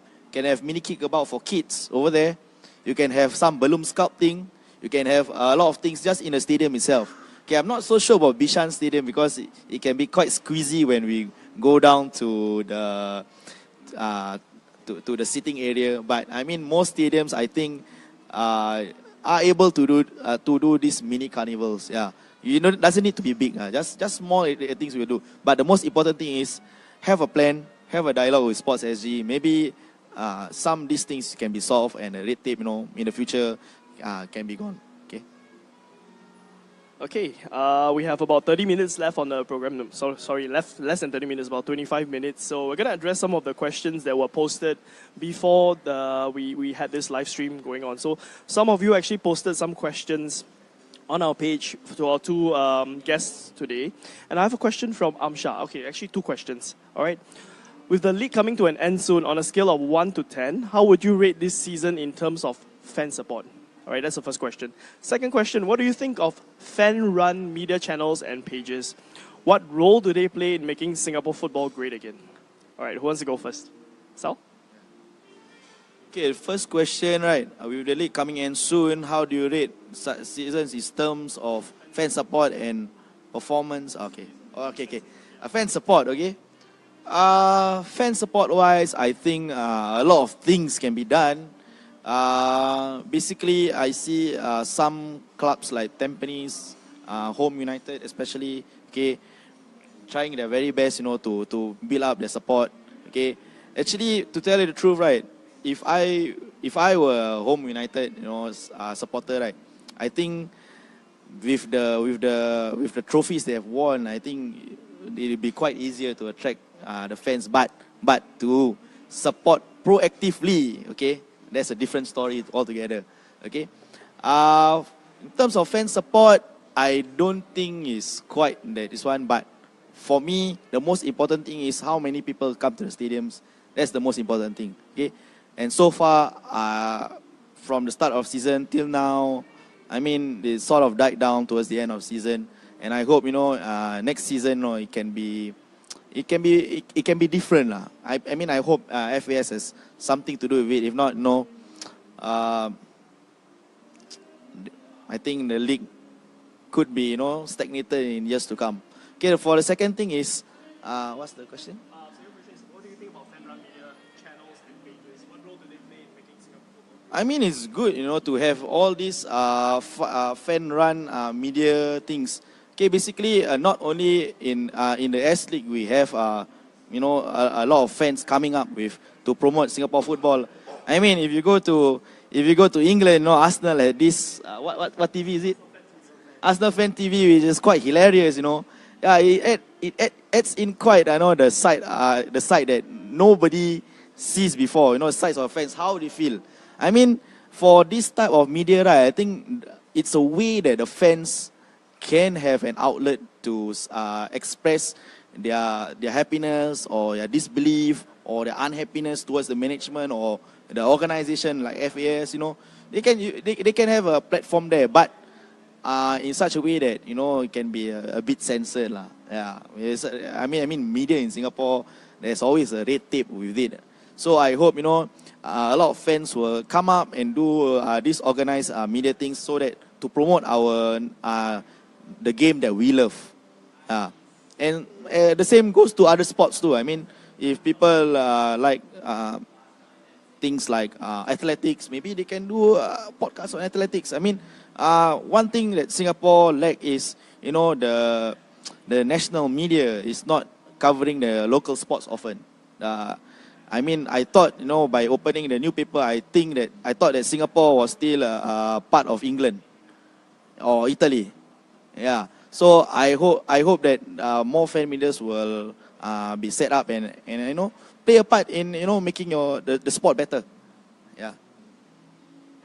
Yeah, nothing much to add, but I will agree, lah. I think fan-run media actually plays a very big role in Singapore football because of the constant coverage of alternative football like English Premier League or even the French League now with Neymar there. So, we definitely need it so that it creates a culture where, people think that, this still matters, Some people still care about football. I'm not the only one who cares about Singapore football. There are other people just like me. Let's work together to improve it. Let's work together to continue supporting. Okay, a couple questions from Dilshan.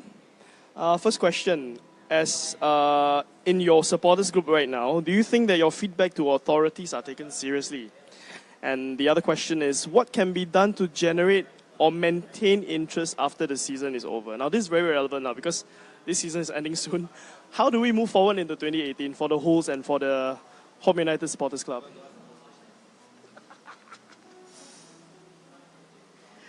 All right, okay. Feedback to authorities given seriously to who? FAS or the management? Okay, for FAS, no matter what you talk about them, I think for right now, the new people that's coming in, I think they are more receptive towards opinions. They really need your opinion. So if you have some connection to them, right? You can just give them any ideas, and they will be gladly, taking the ideas.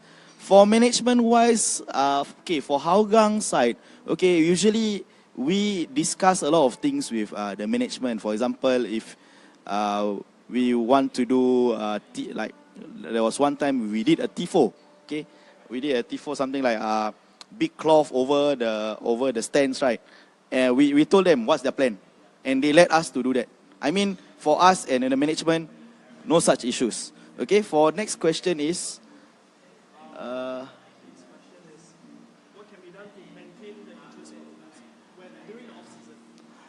Okay, during the off season, basically there's a lot of transfer rumors. Okay, you can try to, if your management is quite open with it, you can try to pry them, to ask, who's the players coming in or that, or if you were the one who, if you are such a fan, right, you can just try to generate hype. For example, I heard next season Hougang is going to sign Khairul Amri.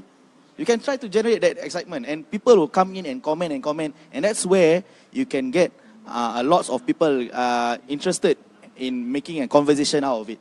Okay. Another thing is maybe as a fan side, for post-season you can do lots of activities. Basically, Hougang, every end of the season since 2013, we always have the players against fans games, which we always play against them, and we always get our asses down to the pitch often because they are too skillful for us. So yeah, maybe in the future for deal, you can talk to the management and you can see whether you can work some activities out with the management in the future, right? Yeah, I think sustaining interest in the off-season is not easy for S-League clubs. If you look at, for example, the English Premier League clubs, they don't even have to do that much, in the off-season. Basically, they play pre-season friendlies, and all these friendlies are covered. Any player they're interested in signing, that's covered as well. Right? Any player who's leaving, that's also covered extensively by the media. We'll never have that in Singapore. Okay? That's very, very hard to have unless our football reaches a certain standard. So it all comes back to that. On what can we do in the current situation, I think what might be useful is for clubs to, and this requires a culture change as well. Contracts need to be longer. Why do I say so? For example, let's say you support Home United, or you support, for example, Albirex Niigata. The players who perform so well for you this season, you get attached to them. But then at the end of the season, they might just go. Right? And there's just no certainty. Like, for example, if you support Arsenal, at least you know that, for example, Koscielny will still be here this season or next season.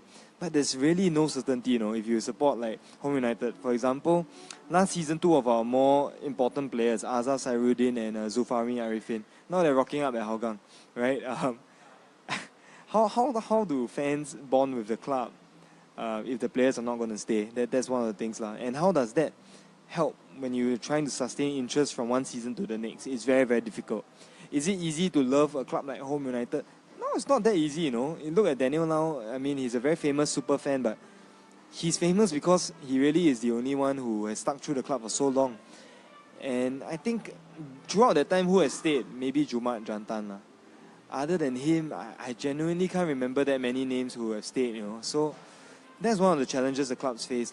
But Sal is right. The club should perhaps look at such events like, players against fans. Maybe take the off-season. That's the right time, right? Reach out to all those youths around you, at-risk youths, orphans, disabled children, people who have had a disadvantage in society. Give back, because all these footballers are able-bodied, right? Give back. The club, even though there's not enough money, they can still give back in other ways. Yeah, I think that's what they should focus on in the off-season. Okay, I have an interesting question here from Stanley Wong of Ultra Eagles. Guys, why is it so tough to get local fans to stand up and cheer for the team? I'm not sure if he's talking about club or country, but in whichever context, why do you think it's tough for them to do so? Okay, basically it's just a Singapore culture. We are just too shy to do everything. It's just the face value. Basically, if you shout at the stadium, no need at the stadium, you shout anywhere, so people will say, "Siao, are you?" Something like that. Yeah, it's just the face value for most Singaporeans. But the thing is that you can't force people to join you easily. Okay, what you can do is when you have your fan club, your fan club Facebook page, there be some few people who always comment on your postings, all this. Outreach them, try to ask them. I would like to come to Hougang Stadium to watch this, but you don't try to tell them, like you must join us. No, don't never use the word must. Use the word encourage. Okay? Encourage them to come. You do your thing, and maybe in the future, people will just come in and join you and sing together. Okay, and basically, if you have the numbers, the atmosphere can be quite beautiful. As the last 7 years I see in Hougang actually. But one thing is, you should never force, because passion cannot be forced. You have to encourage the passion and try to build up the passion. Yeah. And I agree with Sal once again. I think I touched on this earlier. Singaporeans are just too shy, right? For some reason, they are not shy though. When they suddenly shouting stuff at the referee and all that, then they're suddenly not shy. They quote all parts of the female anatomy, male anatomy. They're just freely quoting. And then when the team that they betted on, they concede a goal, right? Then you even see people tearing their betting slips while shouting the same parts of the female anatomy again. For some reason, those people are not shy, but I guess so. It's a combination. Some people are just shy to chant, even though they really support the team. To those people, I say, just continue coming. Don't worry. There's no judgment whatsoever. Even if you're quiet, at least you're there, right, for the team. When the players walk onto the pitch, if they look and they see tons of people in the crowd, sometimes just sheer numbers might inspire them to do better. It doesn't really have to be shouting. Maybe leave the shouting to the more vocal people like me. But at the same time, we will really appreciate it. It will make our jobs a lot easier if you joined us, clapped with us at least. And I really think shyness is something that you can get around. I mean, I used to be also scared of shouting alone. But at the end of the day, let's be very frank. Who really knows you? No one knows you. As long as you're not shouting vulgarities. If you're shouting, for example, come on, Balestier, come on. I can guarantee you, no one will remember who you are at the end of the game. Right? So just do it. If you feel like doing it, just do it. Don't hold back. Okay, we have an interesting comment here from Mr. Gui Zhang Hao. So what he's saying is we should merge in a family or community carnival with a match day experience. Off the pitch experience is as important as on the pitch experience. All right. So what he mentioned is if you have a simple durian meet amongst your community, thousands of people will just come down and makan the durian, right? And that's just one very simple example. And it's quite an interesting proposition, having a durian makan session during the match, during halftime or before the match, and try to merge these community-based activities and try to work them into the club's match day experience. Okay, but in order to do so, of course, you need to work with grassroots, right? Because grassroots are where most people go to meet new friends or catch up with their friends, their residents and neighbors. Do you think that we can actually do a tie-up, say for example between Hougang and Hougang constituency? I mean, I know it belongs to opposition party, of course, but it could be done, right? Because I know that in the past, the MPs did come down and support Hougang United, and perhaps that's maybe somewhere where we can start. Because it's easy to say that, we want to have a carnival, let's do it. But again, if we want FAS to drive it, it may be a challenge for FAS because first of all, FAS does it right. They have to be impartial. They have to be fair to everybody. If I do it twice for Home U, I got to do it twice for everybody else. And then budget comes in, logistics comes in, planning comes in. All these factors will come in. And then going back to what I said earlier, whether is it the owners of FAS or is it the clubs? If the clubs could tie up with constituencies or the communities that they are based in, it might just work. What do you think? All right, basically, during, I remember in 2011, and 2012, we used to have the pre-season S.League Day or something, or carnival, okay? But after that, apparently, it just died down and nobody came. I still remember during 2011, it was at Scape, okay? I think that was a brilliant idea by FAS, to bring in, this to bring in this carnival so that people will come in and know about the clubs and know who's the players coming in, what are the jerseys like. You can sell your merchandise there. You can do whatever activities there and go and outreach to newer fans. Okay, but eventually, we cannot depend too much on FAS. They also have their own hands tied. Okay, basically clubs, they can tie down with town councils around them, to just do all these activities together with the grassroots. I know for Albrechts, they tie up with Yuhua, and they did a lot of activities with the people around there, even though they are not literally our local club. But our local clubs, Woodlands also last time did their own pre-season and also outreach at, I think, CC, if I'm not wrong. Yeah, I still remember, and the players come down and have their autographs with fans and photography sessions. It's a good idea. You start with basic things. No need to do like something like a big event like that. You can tie up with other events, like for example, Chinese New Year night. Maybe you can combine with the RCs nearby, and then you get the players in and do some talent shows like players singing or players doing the keep updates on all these. All these basic things we have to do outreach. So the most important thing is market your club. Okay, spend the money on marketing.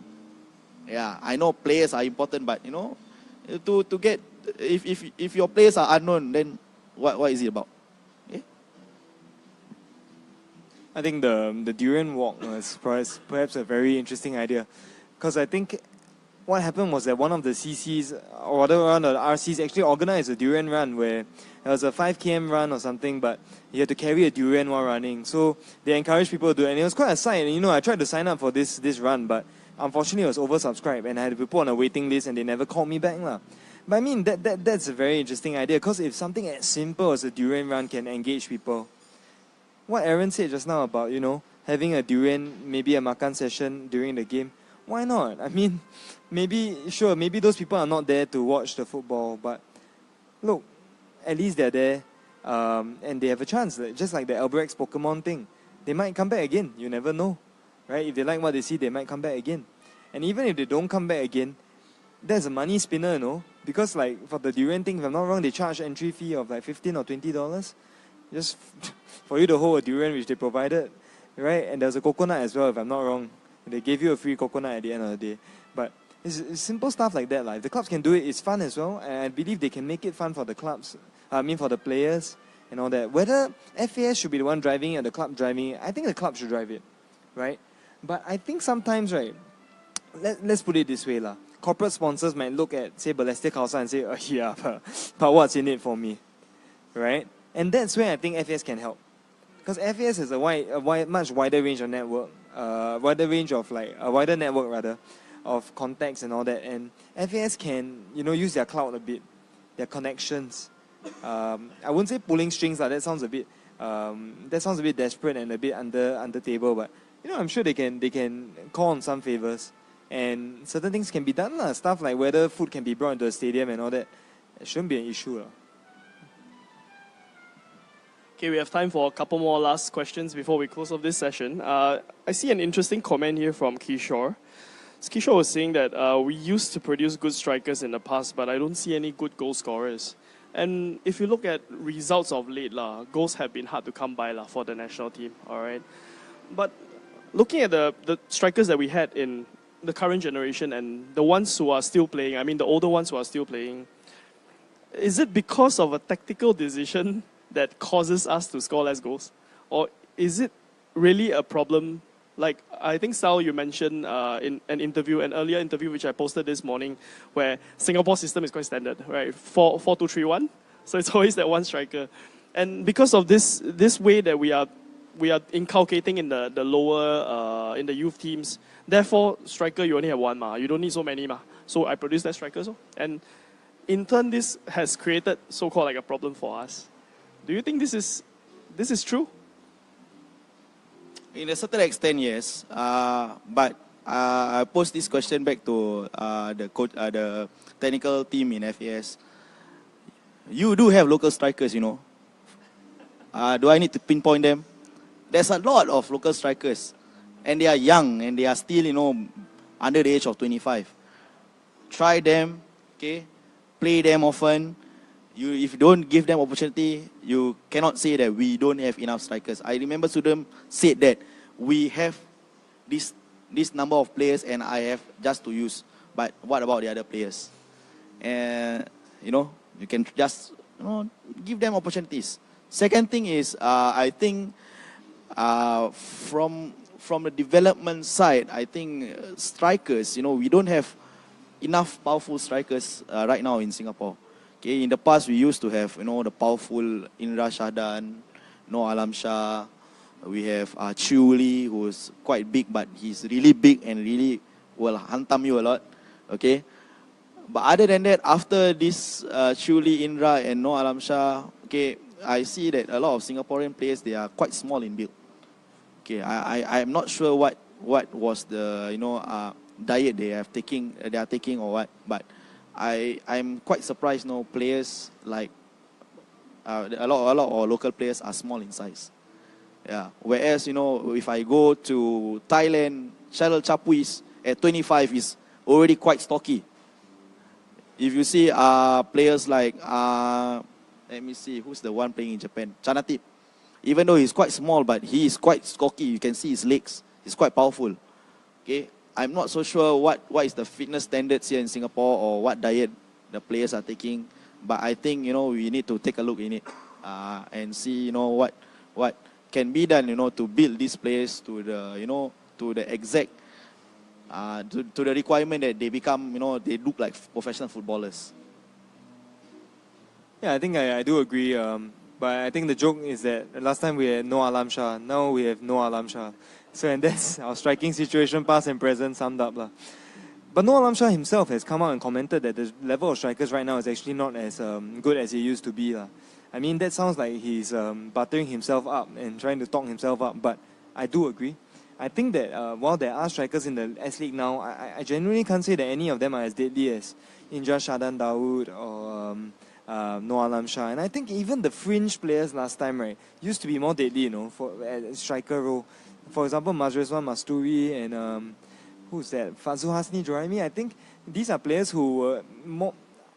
I don't want to slam the current strikers as well, but maybe they had more chances, right, to play. Whereas nowadays they don't, because each club has a foreign striker. Every club uses a foreign striker, almost every club, right? Why is that so? Because I guess even in the J-League they're doing that. Because goals are your bread and butter. You don't score goals, you don't win, right? But that's not going to change. That's not going to change much unless clubs really pinpoint striker as an area. And I think that goes back to one of my earlier points. Clubs need an incentive to develop players, not just for championships and all that. Because you see, if I just want to win championships, right, I'll just save all my money for a Brazilian striker.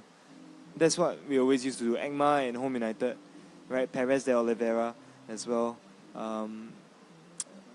Give them more. I think maybe clubs need to think about youth development as a way of injecting money into the coffers as well. Selfish as it may sound.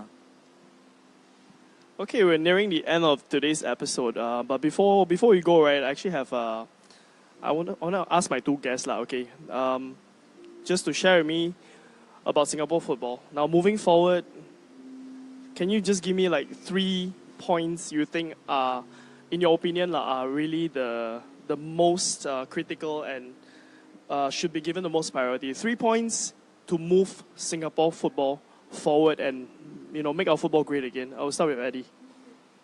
I think I will just do a recap of what I've said. Basically, more coaches, right? A better product off the field, because I don't think in the short term you can change the product on the field that much. And thirdly, I suppose more engagement with the fans, so collective wisdom. Yeah. Mine, basically, first thing is infrastructure. There's not a lot of places that you can play football in Singapore. Okay. And also, I know there's a lot of places, empty space now becoming new flats. Okay, second thing is basically the development. Okay, the development has failed us for now. Okay, basically, I don't know whether this will stay for a few more years, but I hope, there will be. I mean, the NFA will be reshuffled and change. And the third thing is right. This hasn't been touched, and I have never told this to anyone. Because yesterday we were talking about introducing FTs inside the team, okay, and I see this. I post this a point to FAS. What can you give these footballers after their careers? What can they do? Because basically I see a lot of S-League footballers now working as security guards, working as Uber driver, bus driver. What can you give them? What can you give them after this? They have served you, they serve you a lot. Some of them earning 96, 99 caps, but now working as Uber driver. I will not say who, but it's quite a pity. What can you give them? Try to think about the FAS. All right, Eddie has something to add on. Sorry, just the last thought, and I think this really jogged my memory when Sel talked about facilities, right? Because I mean, we do understand that obviously Singapore has a very scarce land resources, lah.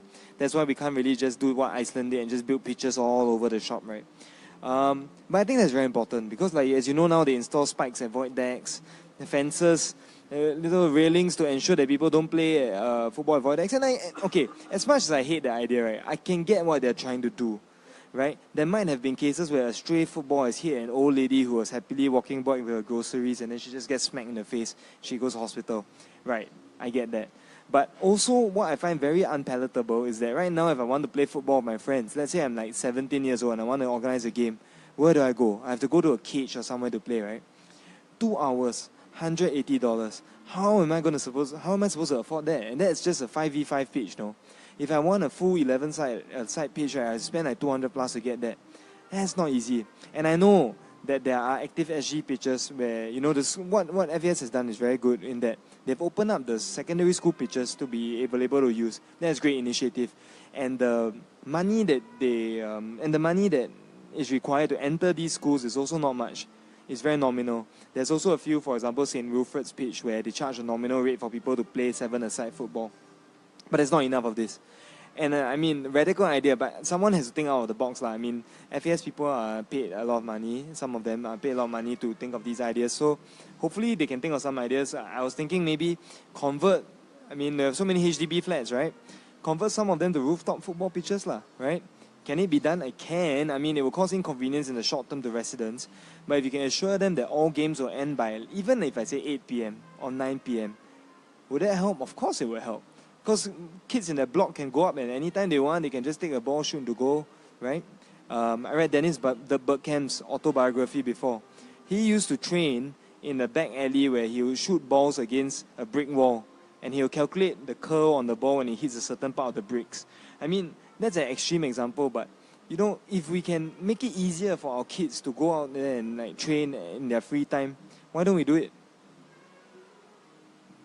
All right, I'd like to thank my two guests for coming on the show today and sharing all your wonderful points with us. I hope that our listeners can digest. For those of you who are not listening in on the live stream and are listening to this delayed, do feel free to share your comments as well because the post will still be there. We will still read the comments and hopefully we have enough content to bring more guests onto the show. Of course, Sal and Eddie back on the show again so that we can have more discussion on how we can improve. And hopefully the next time when we come back here, some of the points that you have mentioned today are hopefully already implemented, on the ground. That's what we want to see, right? That's what we want to see. And before we go, I also like to give a special mention to this cafe that we are doing the show in today. It's actually just a stone's throw away from JBS, and it's occupying the previous lot that was occupied by Western Co. Okay, the name of the cafe is called Black White Tail. And we like to thank the owner, Robert, for graciously giving us the opportunity to do the live podcast here today. Okay, so if you're in the vicinity of JBS, do drop by. We just tried the food today. The food is fantastic. I'm going to post up some pictures of the food that Eddie, Sal, and I had earlier on, and you can look how delicious it is. The address of this place is number 35, Tyrwhitt Road. All right, do drop by. Try the food, support Robert, support local, and let's hopefully this place will grow bigger, as big as what Western Co used to be. All right, and that's all the time we have for you today. For the next podcast, I'm not sure if it's going to be live or it's going to be our regular podcast show, but keep the comments coming after the show. Share with us. I'm sure there are many more people who have many more ideas. Do keep your ideas coming in, and hopefully it becomes a knowledge bank where FAS or the clubs can tap on. All right. Thank you so much for joining us, and have a good Deepavali night. And good night. Thank you.